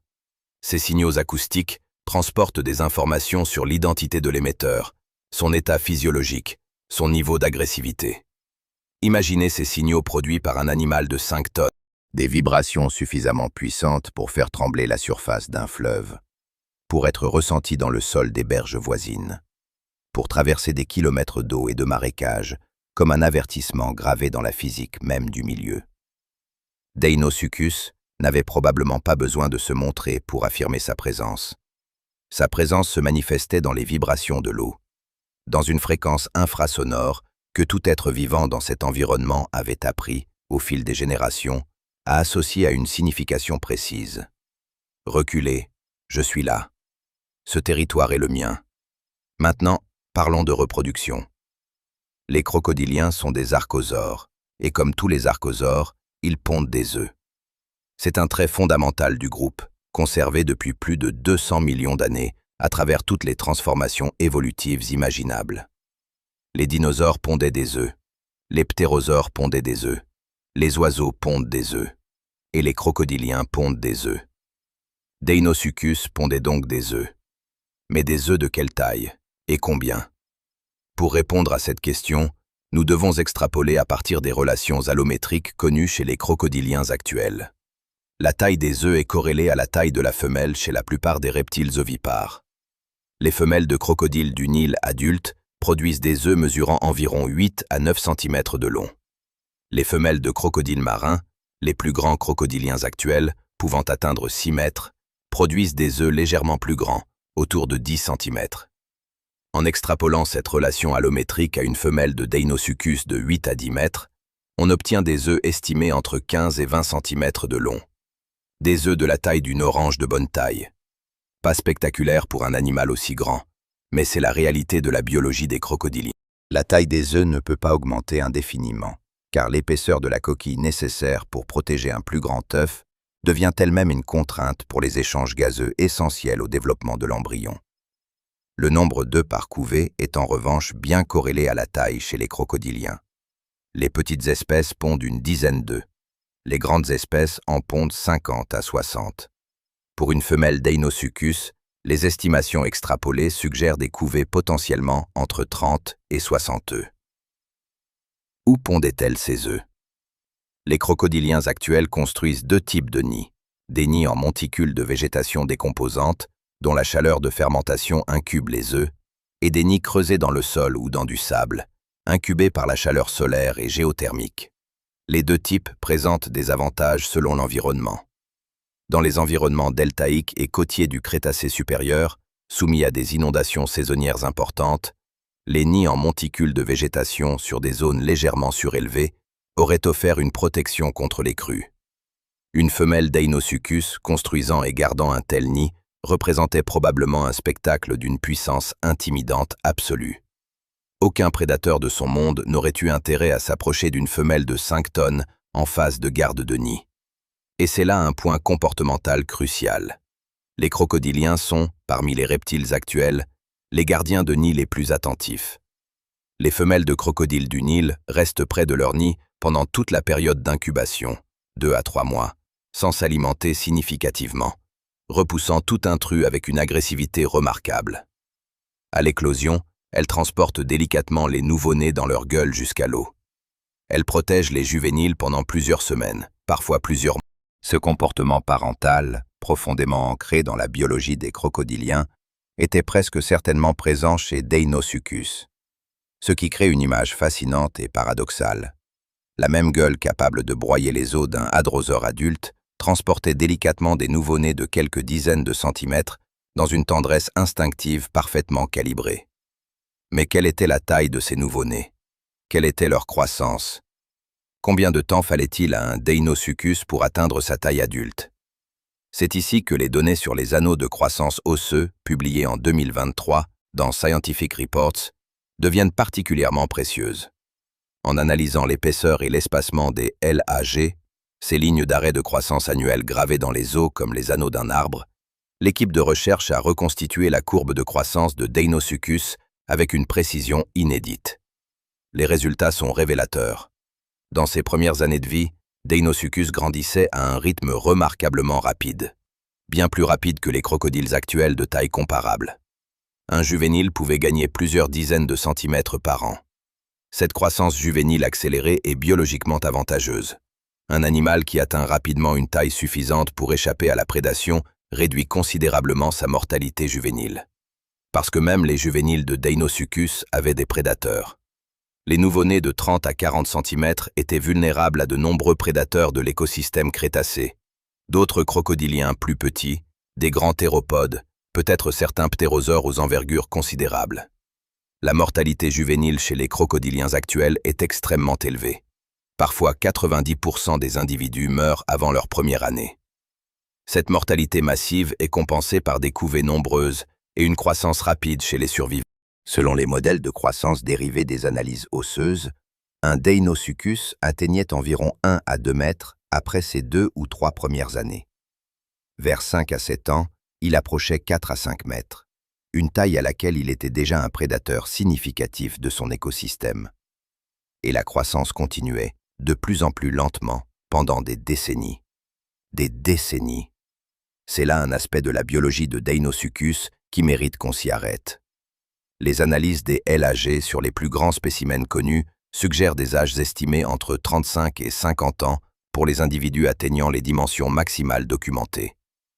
Certains chercheurs avancent que des individus exceptionnellement âgés, 60, peut-être 70 ans, auraient pu atteindre des dimensions qui dépassent les spécimens actuellement connus.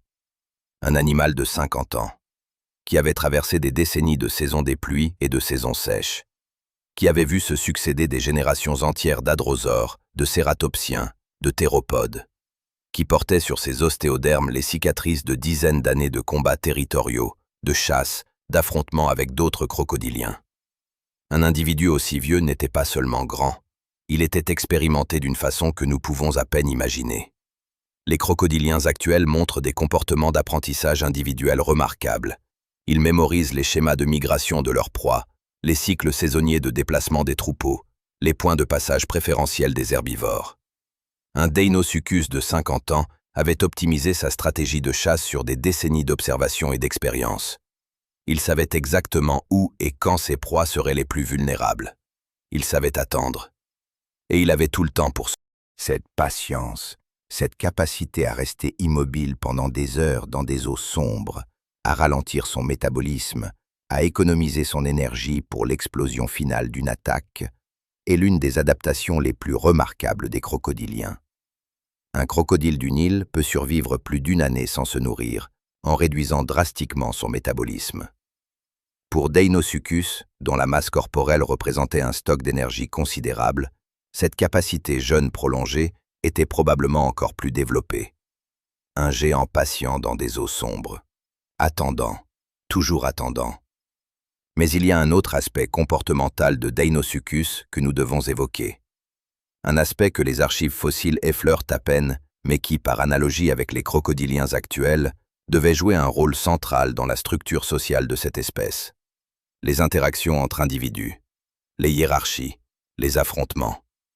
Les crocodiliens actuels ne sont pas des animaux strictement solitaires. Ils se rassemblent aux points d'alimentation productifs.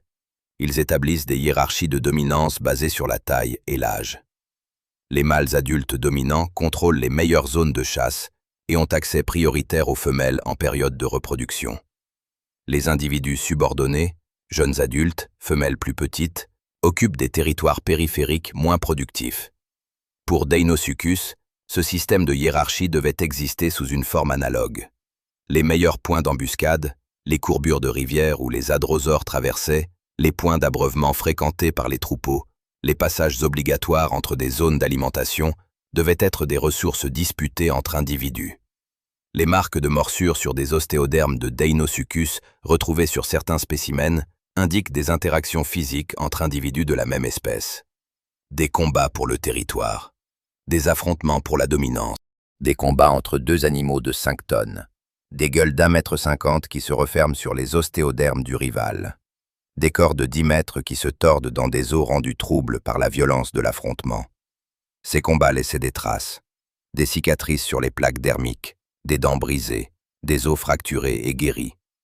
Et ces traces, quand les paléontologues les retrouvent sur des spécimens fossilisés, racontent une vie bien plus complexe que celle d'une simple machine à tuer. Voilà l'image complète de Deinosuchus que la science commence à nous dessiner. Pas un monstre sans nuance, pas une abstraction. Un organisme biologique complet, avec une vie juvénile périlleuse, une croissance longue et progressive, un comportement parental soigneux, une intelligence pratique affinée par des décennies d'expérience, un système social structuré par la hiérarchie et la compétition. Un animal qui dominait son écosystème non seulement par sa taille et sa puissance, mais par sa patience, son expérience et sa maîtrise absolue de l'environnement aquatique. Et pourtant, malgré tout cela, malgré des millions d'années de succès évolutifs, malgré la gigantisation, malgré la diversification en 3 espèces, malgré la domination d'un habitat sur des milliers de kilomètres de côte, Deinosuchus a disparu. Pas lors de la grande extinction de la fin du Crétacé, il y a 66 millions d'années. Plus tôt. Significativement plus tôt. Et cette disparition précoce est l'une des énigmes les plus fascinantes de toute son histoire. Pourquoi Deinosuchus a-t-il disparu avant l'astéroïde? Qu'est-ce qui a mis fin à la lignée de ce géant des eaux, alors que les dinosaures continuaient de prospérer pendant encore plusieurs millions d'années? C'est la question que nous allons tenter de résoudre dans le prochain chapitre. L'énigme de la disparition de Deinosuchus. Et ce que cette disparition nous dit sur la fragilité des géants, même les plus parfaitement adaptés. Il y a quelque chose de profondément troublant dans la chronologie de la disparition de Deinosuchus. Quelque chose qui ne colle pas avec le récit habituel de la fin du Crétacé. Quand on parle de la grande extinction qui a mis fin au règne des dinosaures non-aviens, on pense immédiatement à l'astéroïde de Chicxulub. Cet impacteur d'environ 10 à 15 km de diamètre qui s'est écrasé dans ce qui est aujourd'hui le golfe du Mexique il y a 66 millions d'années, déclenchant une cascade de catastrophes. Nuages de poussière bloquant le soleil, effondrement des chaînes alimentaires, acidification des océans, incendie planétaire. Une extinction de masse qui a emporté environ 75% de toutes les espèces alors vivantes. Deinosuchus aurait dû en faire partie. Un géant semi-aquatique, au sommet de la chaîne alimentaire, avec des besoins énergétiques colossaux, exactement le profil d'un animal vulnérable lors d'un effondrement écologique global. Sauf que Deinosuchus n'était plus là quand l'astéroïde a frappé. Les dernières occurrences fossiles de Deinosuchus dans les archives géologiques se situent autour de 73 à 72 millions d'années. L'extinction de Chicxulub se produit il y a 66 millions d'années. Cela représente un écart d'environ 6 à 7 millions d'années. 6 à 7 millions d'années pendant lesquelles Deinosuchus avait déjà disparu, alors que les dinosaures, les ptérosaures et une multitude d'autres reptiles géants continuaient de prospérer. Ce n'est pas une anomalie statistique. Ce n'est pas un artefact des archives fossiles. L'absence de restes dans des strates géologiques plus récentes pourrait théoriquement s'expliquer par des lacunes dans la préservation. Mais les formations géologiques de cette période en Amérique du Nord sont bien représentées et bien étudiées. La formation de Hell Creek, la formation de Lenz, les équivalents canadiens, toutes ces archives sédimentaires du Crétacé terminal ont livré une abondance remarquable de fossiles de vertébrés. Des tyrannosaures, des tricératops, des hadrosaures, des crocodiliens. Mais pas Deinosuchus. L'absence est réelle. La disparition est précoce. Et elle réclame une explication. Avant d'explorer les hypothèses, posons clairement le contexte chronologique. Deinosuchus semble avoir atteint son apogée évolutif, sa plus grande diversité spécifique, sa plus grande abondance dans les archives fossiles, autour de 78 à 75 millions d'années. Puis les restes deviennent progressivement plus rares. Vers 73 millions d'années, les dernières traces documentées s'effacent des archives géologiques nord-américaines. Un déclin graduel, étalé sur plusieurs millions d'années, plutôt qu'une disparition brutale et soudaine. Ce profil de disparition, graduel, s'étalant sur plusieurs millions d'années, est caractéristique de ce que les paléontologues appellent une extinction de fond. Pas un événement catastrophique ponctuel, mais une accumulation de pression qui érode progressivement la viabilité d'une population jusqu'au point de non-retour. Quelles étaient ces pressions? Les hypothèses sont plusieurs, non exclusives, et probablement complémentaires. La première hypothèse concerne les changements environnementaux. Le Crétacé supérieur n'était pas une période statique. Entre 78 et 66 millions d'années, la voie maritime intérieure occidentale, cet habitat semi-aquatique côtier qui était le domaine par excellence de Deinosuchus, subissait des transformations majeures. La mer de Birpo se retirait progressivement. Les données stratigraphiques et sédimentologiques publiées dans le journal Geological Society of America Bulletin montrent un recul progressif de la ligne de rivage vers le nord et l'est pendant le Campanien tardif et le Maastrichtien, la dernière période du Crétacé. Les plaines côtières qui bordaient cette mer, les deltas, les marécages, les estuaires qui constituaient l'habitat privilégié de Deinosuchus, se transformaient en environnements plus continentaux, plus secs, moins propices à un super prédateur semi-aquatique de grande taille. Ce retrait de la mer intérieure n'était pas uniforme. Il progressait par étapes, avec des transgressions et des régressions successives. Mais la tendance générale était claire. L'habitat côtier tropical et marécageux qui avait permis à Deinosuchus de prospérer se contractait. Les milliers de kilomètres de berges marécageuses, de deltas fluviaux et de plaines inondées se réduisaient progressivement à mesure que les eaux se retiraient.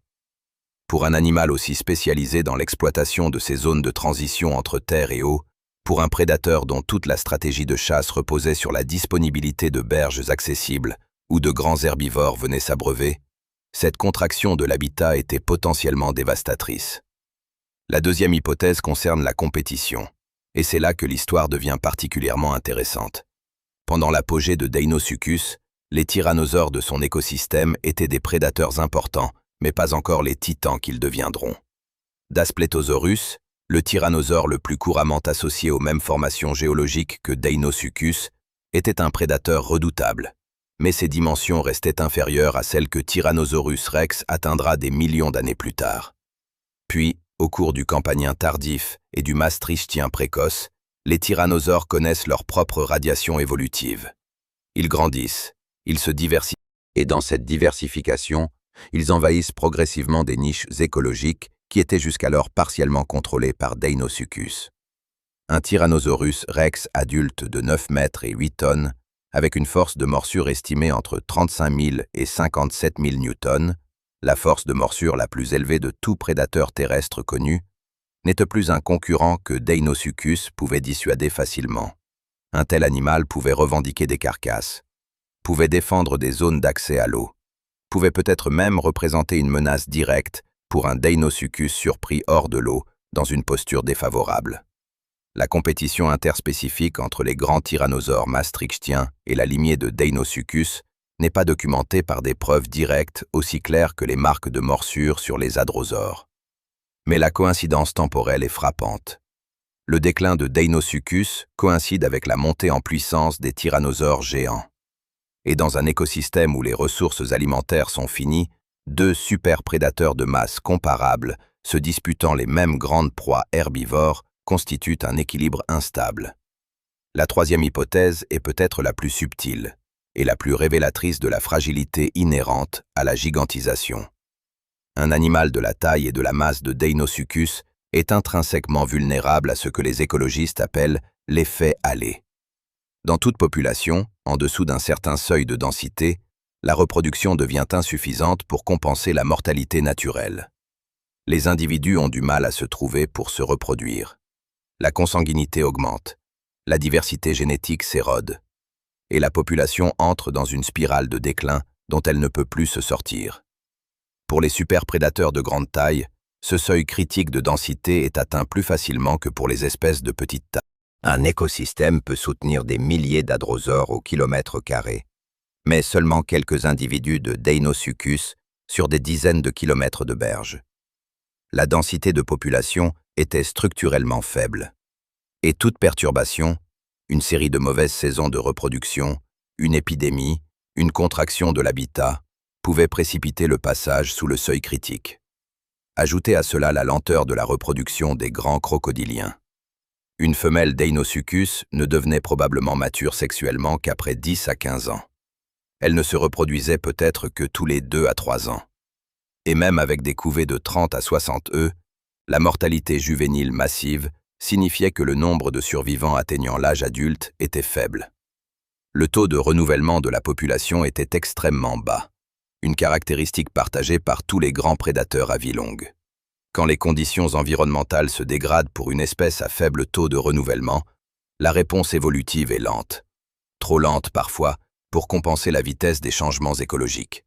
La quatrième hypothèse, moins documentée mais évoquée dans certaines publications spécialisées, concerne les cycles climatiques régionaux du Crétacé terminal. Des analyses de sédiments et de pollen fossilisés dans les formations de cette période montrent une augmentation de la saisonnalité dans certaines régions de l'Amérique du Nord, des saisons sèches plus prononcées, des variations thermiques annuelles plus importantes. Pour un grand crocodilien dont le métabolisme et la reproduction étaient fortement dépendants de la chaleur et de la disponibilité en eau, une augmentation de la saisonnalité pouvait compromettre le succès reproducteur. Des saisons sèches plus longues signifiaient des plans d'eau plus petits, des zones de nidification moins stables, une vulnérabilité accrue des couvées et des juvéniles. Mais voici ce qui est fondamentalement important dans tout cela.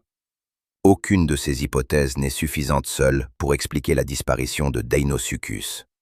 C'est leur combinaison, la contraction de l'habitat, la compétition accrue des tyrannosaures géants, la faible résilience intrinsèque d'un superprédateur de grande taille à faible densité de population, et les changements climatiques régionaux, qui constituent l'explication la plus plausible.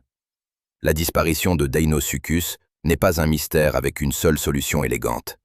C'est le résultat d'une convergence de facteurs défavorables, s'accumulant sur des millions d'années, érodant progressivement la viabilité d'une lignée qui avait pourtant brillé d'un éclat remarquable pendant des dizaines de millions d'années. Et il y a quelque chose de profondément instructif dans cette disparition précoce, quelque chose qui dépasse l'histoire particulière de Deinosuchus. Les géants sont toujours les premiers à tomber.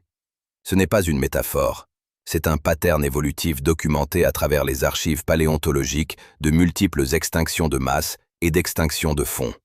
Les méga-herbivores, les méga-prédateurs, les espèces avec les densités de population les plus faibles, les taux de reproduction les plus lents, les besoins énergétiques les plus élevés. Ce sont toujours eux qui montrent les premiers signes de déclin quand les conditions se dégradent. Ce pattern se vérifie avec les mammouths et les mastodontes à la fin du Pléistocène, avec les grands requins mégatooth, ancêtres du mégalodon, à la fin du Miocène, avec les grands cétacés lors des extinctions marines du Paléogène, et avec Deinosuchus au Campanien tardif. La gigantisation est une stratégie évolutive extraordinairement efficace dans les bonnes conditions. Elle confère des avantages compétitifs immenses, accès à des proies plus grandes, réduction de la compétition, amélioration de l'efficacité thermique. Mais elle rend aussi ses porteurs extrêmement vulnérables au changement. Plus un animal est grand, plus son écologie est spécialisée, plus ses besoins sont précis, et plus les marges d'adaptation se réduisent. Deinosuchus était la perfection dans son monde. Et quand son monde a commencé à changer, cette même perfection est devenue une prison. Mais voici ce que l'histoire de Deinosuchus nous dit avec une clarté particulière. Sa disparition n'a pas mis fin aux crocodiliens, loin de là. Pendant que Deinosuchus s'éteignait, ses cousins plus petits, plus modestes, moins spécialisés, continuaient de prospérer. Les alligatoroïdes de taille moyenne, les vrais crocodiles semi-aquatiques, les formes qui n'avaient pas parié tout leur avenir évolutif sur la gigantisation. Ces lignées modestes ont survécu à l'extinction de Chicxulub. Elles ont traversé la limite Crétacé-Paléogène, cet horizon géologique marqué par une fine couche d'iridium extraterrestre que les géologues retrouvent partout dans le monde, sans disparaître. Elles ont traversé le Paléocène, l'Éocène, l'Oligocène, le Miocène. Elles sont là aujourd'hui. Dans le Nil, dans l'Amazone, dans les billabongs australiens, dans les mangroves des côtes indiennes. Les crocodiles actuels sont les survivants, les descendants humbles de la même radiation évolutive qui avait produit Deinosuchus. Et ils portent dans leur biologie, dans leur comportement, dans leur physiologie, dans leur morphologie, les traces d'un passé évolutif partagé avec ce géant disparu. Chaque fois qu'un crocodile du Nil attend immobile sous la surface d'un fleuve africain, guettant un gnou qui s'approche pour boire. Chaque fois qu'un caïman géant referme sa gueule sur une proie imprudente dans les fleuves d'Amazonie. Chaque fois qu'un crocodile marin patiente dans les eaux saumâtres d'une mangrove australienne. C'est un écho lointain de Deinosuchus. Une résonance évolutive à travers 66 millions d'années. La stratégie est la patience, l'embuscade, l'explosion depuis l'eau. La maîtrise absolue des zones de transition entre deux mondes. Seulement l'échelle a changé. Mais l'histoire de Deinosuchus ne s'arrête pas à sa disparition.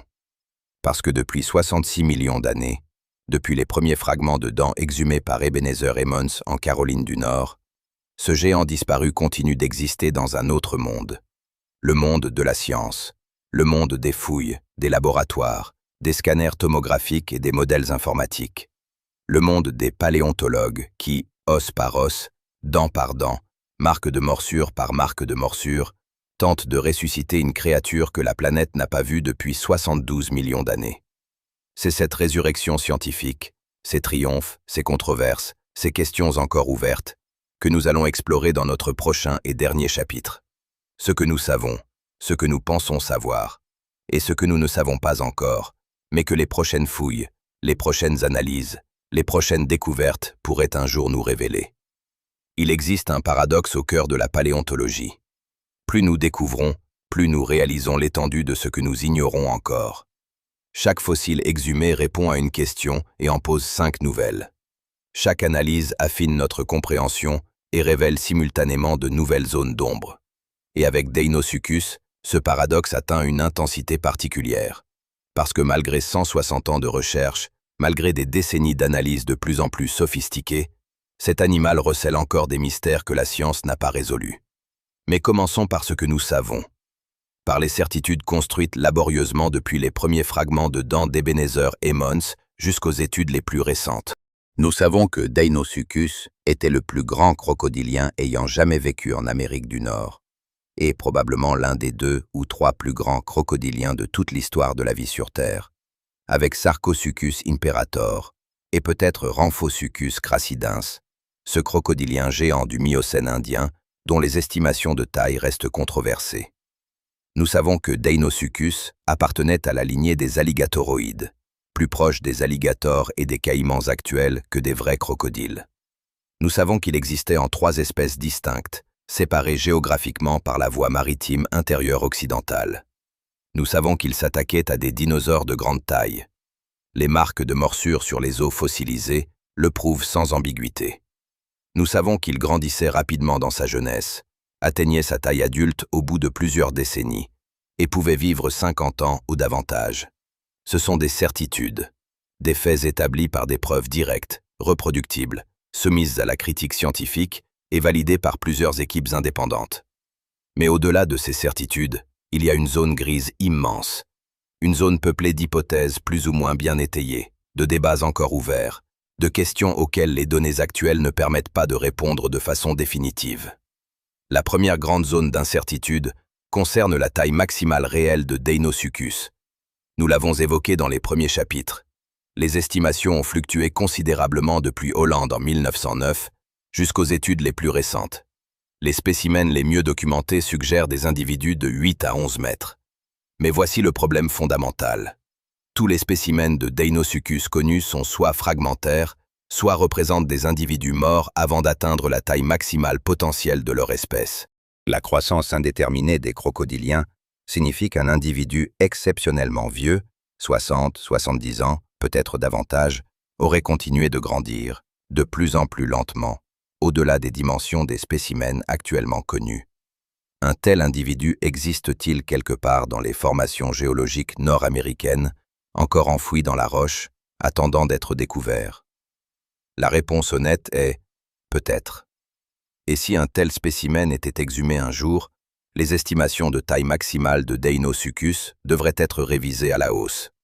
La formation de Agoura, au Texas, n'a pas été entièrement fouillée, loin de là. Les Badlands du parc national de Big Bend, un territoire aride, accidenté, immense, recèlent encore des sections sédimentaires à peine prospectées. Le Montana, le Wyoming, le Nouveau-Mexique, toutes ces régions où des fragments de Deinosuchus ont été retrouvés, gardent encore la majorité de leurs sédiments intacts, cachés sous des couches de roches et de terre qui n'ont pas encore été effleurées par un marteau de géologue. La deuxième grande zone d'incertitude concerne la physiologie de Deinosuchus, son métabolisme, sa température corporelle, sa capacité à réguler sa chaleur interne. Nous en avons parlé dans le chapitre sur la gigantisation, le débat entre ectothermisme pur, mésothermie et métabolisme élevé n'est pas tranché. Et il ne pourra probablement pas l'être avec les outils actuels.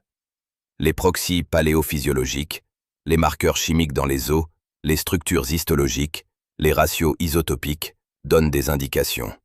Mais il reste des indications, pas des preuves directes du fonctionnement métabolique d'un animal disparu.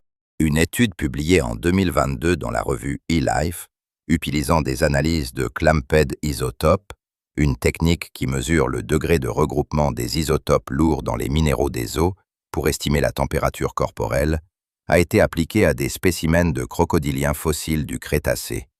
Les résultats suggèrent que certains grands crocodiliens de cette époque maintenaient des températures corporelles légèrement supérieures à celles des crocodiliens actuels de taille comparable, compatibles avec un niveau d'activité métabolique modérément élevé. Mais cette technique n'a pas encore été appliquée spécifiquement à des spécimens de Deinosuchus. C'est une analyse qui pourrait, si elle était conduite sur des fragments osseux de bonne qualité chimique, apporter des données précieuses sur la physiologie de ce géant. La troisième zone d'incertitude, peut-être la plus fascinante, concerne le comportement. Nous avons extrapolé beaucoup dans ce documentaire à partir des crocodiliens actuels. Et cette extrapolation est scientifiquement justifiée. La conservation évolutive des comportements fondamentaux chez les crocodiliens est bien documentée. Mais Deinosuchus n'était pas un crocodile du Nil de grande taille. C'était un animal suffisamment différent, par sa taille, sa phylogénie, son environnement, pour avoir potentiellement développé des comportements absents chez ses cousins actuels. Est-ce que Deinosuchus communiquait différemment? Est-ce qu'il avait des comportements sociaux plus complexes? Est-ce qu'il migrait saisonnièrement sur de longues distances, suivant les troupeaux d'herbivores dans leurs déplacements annuels? Est-ce qu'il exhibait des comportements de parade nuptiale élaborés, comme le font certains crocodiliens actuels, qui aspergent de l'eau depuis leur corps en vibrant pour attirer les femelles? Ces questions n'ont pas de réponse dans les archives fossiles, et elles n'en auront probablement jamais. Le comportement ne se fossilise pas, sauf dans les cas rarissimes où il laisse des traces physiques directes. Des traces de pattes qui dessinent un pattern de déplacement, des nids fossilisés, des os d'individus multiples agrégés dans un même lieu de façon non aléatoire. Ces traces, pour Deinosuchus, n'ont pas encore été trouvées. Peut-être existent-elles quelque part, peut-être attendent-elles dans un affleurement sédimentaire non encore prospecté. La quatrième zone d'incertitude concerne la relation évolutive exacte entre les trois espèces de Deinosuchus et leurs ancêtres immédiats. L'étude de Cossette et Brochu de 2020 a fourni la révision phylogénétique la plus complète à ce jour, mais elle reposait sur un ensemble de spécimens fragmentaires et incomplets. La diagnose précise des trois espèces, les caractères anatomiques qui les distinguent l'une de l'autre, reste basée sur peu de matériel bien conservé. De nouveaux spécimens plus complets pourraient modifier notre compréhension de la diversité interne du genre. Ils pourraient révéler des différences comportementales ou écologiques entre les espèces orientales et occidentales que nous ne soupçonnons pas encore. Et il y a une question encore plus profonde.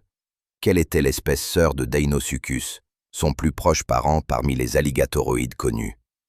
La réponse à cette question permettrait de préciser la trajectoire évolutive qui a mené à la gigantisation et d'identifier les innovations anatomiques clés qui ont permis cette transition. Maintenant, parlons des outils que la science développe et qui pourraient, dans les années à venir, transformer notre compréhension de Deinosuchus. Le scanner tomographique à haute résolution, le micro-CT, est devenu l'un des outils les plus puissants de la paléontologie moderne. Appliqué à des dents, des fragments d'os et des ostéodermes de Deinosuchus, il permet de révéler la structure interne de ces éléments avec une précision micrométrique. Les canaux vasculaires, les structures de l'émail dentaire, les détails de l'histologie osseuse, sans détruire les spécimens irremplaçables. Des analyses micro-CT approfondies sur les meilleurs spécimens de Deinosuchus pourraient affiner considérablement nos estimations de taux de croissance, de physiologie et d'âge individuel.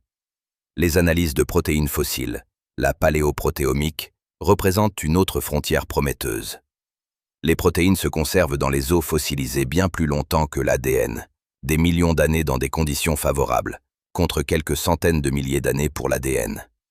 Des chercheurs ont récemment extrait et séquencé des protéines du collagène de fossiles de dinosaures vieux de plus de 70 millions d'années. Si des protéines fossilisées pouvaient être extraites de spécimens de Deinosuchus en bon état de conservation chimique, elles pourraient fournir des données phylogénétiques moléculaires d'une précision impossible à obtenir par la morphologie seule. Les analyses de clumped isotopes, que nous avons mentionnées à propos de la physiologie, progressent rapidement en termes de sensibilité et de fiabilité. Appliquées à des spécimens de Deinosuchus bien préservés chimiquement, elles pourraient donner des estimations directes de la température corporelle et donc des contraintes importantes sur le débat métabolique. Et puis il y a simplement les fouilles. Les prospections de terrain dans des zones pas encore explorées. Les Badlands du Texas, du Montana, du Wyoming, du Nouveau-Mexique. Les affleurements de Caroline du Nord et du New Jersey. Ces terrains gardent encore leurs secrets. Et chaque saison de terrain est une occasion de trouver le spécimen qui changera. En 2023, une équipe du Musée d'histoire naturelle du Nouveau-Mexique a annoncé la découverte de nouveaux fragments de Deinosuchus dans des sédiments de la formation de Fruitland, dans le nord du Nouveau-Mexique. Une formation légèrement plus récente que la formation de Aguja, ce qui pourrait permettre de préciser la chronologie du déclin de l'espèce. Ces fragments sont en cours d'analyse. Les résultats n'ont pas encore été publiés dans leur intégralité au moment où ces lignes sont rédigées. L'histoire de Deinosuchus n'est pas close. Elle est en cours d'écriture. Et c'est peut-être là le message le plus important de ce documentaire. La paléontologie n'est pas une science du passé figée. C'est une science vivante, dynamique, en perpétuelle révision. Ce que nous savons de Deinosuchus aujourd'hui est radicalement différent de ce que Holland croyait savoir en 1909. Et ce que les paléontologues sauront de Deinosuchus dans 20 ans sera probablement radicalement différent de ce que nous croyons savoir aujourd'hui. Chaque fragment osseux est une nouvelle page dans un récit que la Terre a commencé à rédiger il y a 75 millions d'années et que nous apprenons encore à déchiffrer. Il y a quelque chose de vertigineux dans cette idée. Dans des formations géologiques quelque part dans les Badlands du Texas ou dans les collines de Caroline du Nord, les os de Deinosuchus attendent depuis 75 millions d'années. Ils ont traversé des extinctions de masse, des changements climatiques, des orogénèses, des cycles glaciaires, l'apparition et l'évolution de l'espèce humaine, et ils attendent toujours, patientement, comme leurs propriétaires attendaient autrefois sur les berges d'une mer intérieure disparue. Et quelque part, peut-être bientôt, un géologue ou un rancher ou un enfant en promenade dans les Badlands va trébucher sur un fragment de roche dont la couleur et la texture sont légèrement différentes du sédiment environ, va se pencher, va regarder de plus près, et va comprendre qu'il tient entre ses mains un morceau d'un monde disparu, un monde où les rives des fleuves n'étaient pas sûres, où la surface calme d'une eau sombre pouvait exploser en une attaque dévastatrice, où un reptile de 10 mètres régnait sur les zones de transition entre deux mondes, le monde de la terre et le monde de l'eau, avec une efficacité et une patience que rien dans notre époque ne peut vraiment égaler. Revenons une dernière fois sur les berges de la mer de Birpo. Il y a 75 millions d'années, un matin de saison des pluies dans ce qui deviendra un jour le Texas. La surface du fleuve est lisse comme un miroir. Les forêts de palmiers primitifs bruissent doucement dans une chaleur humide et lourde.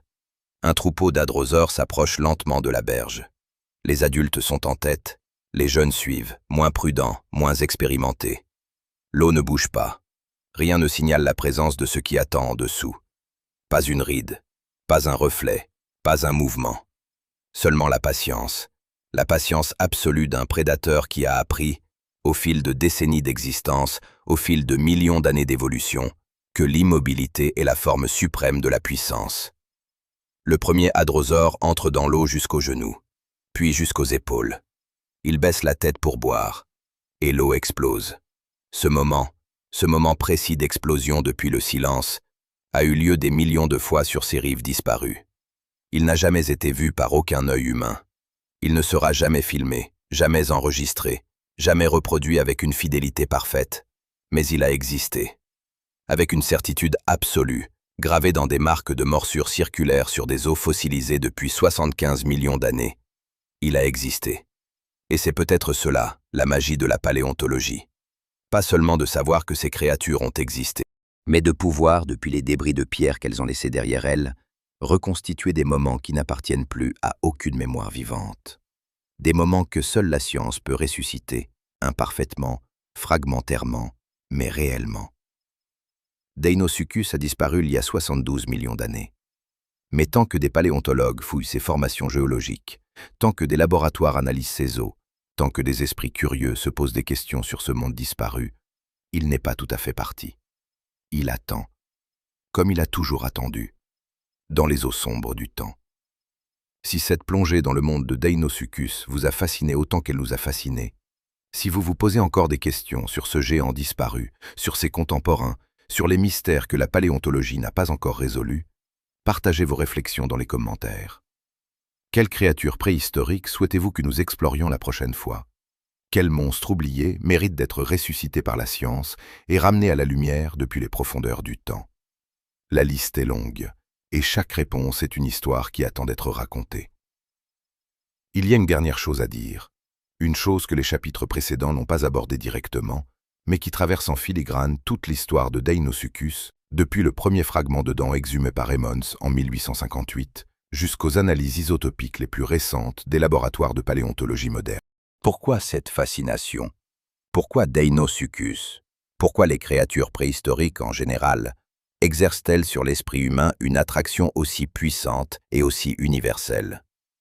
Pourquoi des millions de personnes dans le monde entier regardent des documentaires sur des animaux disparus depuis des dizaines de millions d'années, lisent des articles sur des fouilles dans des badlands arides, s'émerveillent devant des fragments d'os derrière des vitrines de musées? La réponse, je crois, est plus profonde qu'une simple curiosité intellectuelle. Elle touche à quelque chose d'essentiel dans la façon dont les êtres humains se situent dans le temps et dans l'univers. Nous sommes une espèce obsédée par notre propre place dans l'histoire. Nous voulons savoir d'où nous venons. Nous voulons comprendre comment le monde que nous habitons a été façonné. Et la paléontologie nous offre quelque chose que nulle autre science ne peut offrir. Une fenêtre directe sur des mondes qui ont existé bien avant nous, qui ont prospéré et disparu sans que nous y soyons pour en être témoins. Deinosuchus a régné sur les rives de la mer de Birpo pendant des dizaines de millions d'années. Sa lignée a traversé des crises climatiques, des transformations géographiques, des extinctions partielles. Elle a côtoyé des créatures dont nous avons fait des icônes culturelles, les tyrannosaures, les tricératops, les hadrosaures. Et elle a disparu, silencieusement, plusieurs millions d'années avant que l'astéroïde de Chicxulub ne mette fin au règne des dinosaures non aviens. Tout cela s'est passé sans nous. Sur une planète qui ne savait pas encore qu'un jour, une espèce de primate bipède allait en exhumer les traces, les analyser, les interpréter, et tenter de reconstituer par la seule puissance de la raison scientifique ce que ces créatures étaient, comment elles vivaient, comment elles chassaient, comment elles mouraient. Il y a dans cette entreprise scientifique quelque chose qui dépasse la simple accumulation de connaissances. Il y a une forme de respect, un hommage rendu à des formes de vie qui ont précédé les nôtres et qui ont eu leur propre grandeur, leur propre logique, leur propre excellence. Deinosuchus n'était pas un monstre. Il n'était pas le mal incarné. Il n'était pas une créature conçue pour terrifionner ou pour détruire. Il était simplement, et magnifiquement, ce que des millions d'années de sélection naturelle avaient fait de lui. Un prédateur parfaitement adapté à son monde. Une machine biologique d'une efficacité remarquable, construite par l'évolution pour exploiter une niche écologique précise dans un environnement particulier d'une époque révolue. Et quand cet environnement a changé, quand les eaux se sont retirées, quand les habitats se sont transformés, quand la pression compétitive a augmenté, il n'a pas pu s'adapter assez vite. Pas par manque de puissance, pas par défaillance biologique, simplement parce que l'évolution ne garantit pas l'immortalité. Elle garantit seulement l'adéquation au présent. Ce que Deinosuchus nous apprend, au fond, c'est la même leçon que nous enseigne l'ensemble de l'histoire de la vie sur Terre. Rien n'est permanent. Les empires biologiques les plus solides, les lignées les plus prospères, les prédateurs les plus redoutables, tous finissent par passer, par s'effacer, par laisser la place à d'autres formes, d'autres stratégies, d'autres solutions évolutives à un monde en perpétuel changement. Les crocodiliens actuels, les alligators des marécages de Louisiane, les caïmans noirs de l'Amazonie, les crocodiles du Nil des grands fleuves africains, les crocodiles marins des mangroves indo-pacifiques, sont les héritiers de cette histoire immense. Ils portent dans leur génome, dans leur morphologie, dans leur comportement, l'écho de 90 millions d'années d'évolution dans les eaux et sur les berges de notre planète. Chaque crocodile vivant est un lien vivant avec Deinosuchus. Pas une réplique, pas une version diminuée, mais un représentant d'une lignée qui a traversé des crises dont aucun être humain ne peut comprendre l'ampleur qu'intellectuellement, qui a survécu à l'astéroïde de Chicxulub, qui a traversé les grands refroidissements du Cénozoïque, qui existe encore aujourd'hui, menacé maintenant non plus par des tyrannosaures ou des changements géologiques, mais par la seule espèce qui soit parvenue à modifier délibérément les conditions d'existence de la totalité des autres formes de vie sur cette planète. Il y a dans cette ironie quelque chose de vertigineux. L'espèce qui étudie Deinosuchus, qui reconstitue sa vie, reconstruit son monde, honore sa mémoire scientifique, est la même espèce qui menace aujourd'hui les descendants vivants de sa lignée. Les crocodiliens actuels sont classés comme vulnérables ou en danger dans plusieurs de leurs habitats natifs. La destruction des zones humides, la chasse, la fragmentation des habitats, ces pressions modernes font ce que les changements du Campaniens tardif ont fait à Deinosuchus. Elles contractent l'habitat, elles réduisent les populations, elles poussent des lignées millénaires vers le seuil critique de non-retour. Peut-être que l'une des leçons les plus importantes que Deinosuchus puisse nous enseigner n'est pas sur le passé, mais sur le présent. Sur la fragilité des équilibres écologiques. Sur la vitesse à laquelle des changements environnementaux peuvent éroder des lignées qui semblaient invulnérables. Sur le fait que la taille, la puissance et l'excellence biologique ne protègent pas contre la disparition quand le monde change plus vite que l'évolution ne peut y répondre. Nous sommes aujourd'hui l'agent de changement le plus rapide que cette planète ait connu depuis l'astéroïde de Chicxulub. Et les archives fossiles de Deinosuchus nous rappellent, avec une clarté que seule la pierre peut offrir, ce qu'il advient des géants quand leur monde disparaît sous leurs pieds. 75 millions d'années d'écho dans la roche. 1,50 m de gueule fossilisée dans le grès rouge du Texas. Des marques circulaires sur des os d'hadrosaures qui ne saignent plus depuis des éons. C'est tout ce qu'il reste de Deinosuchus, et c'est suffisant pour reconstruire un monde entier, pour entendre à nouveau le silence des eaux sombres avant l'explosion, pour ressentir, l'espace d'un instant, la dépression d'air produite par une gueule d'1,50 m qui se referme sur une proie depuis 75 millions d'années dans un delta tropical disparu. La paléontologie est l'art de ressusciter les absents, de donner une voix à ceux qui n'ont laissé que des os, de restituer leur grandeur à des créatures que le temps a réduites au silence. Deinosuchus méritait cette voix, il méritait cette histoire. Et quelque part dans les Badlands du Texas, dans la roche rouge et ocre de la formation de Aguga, ses os attendent encore. Patients, silencieux, comme lui-même attendait autrefois. Dans les eaux sombres du temps qui ne s'arrêtent jamais. C'était cette histoire.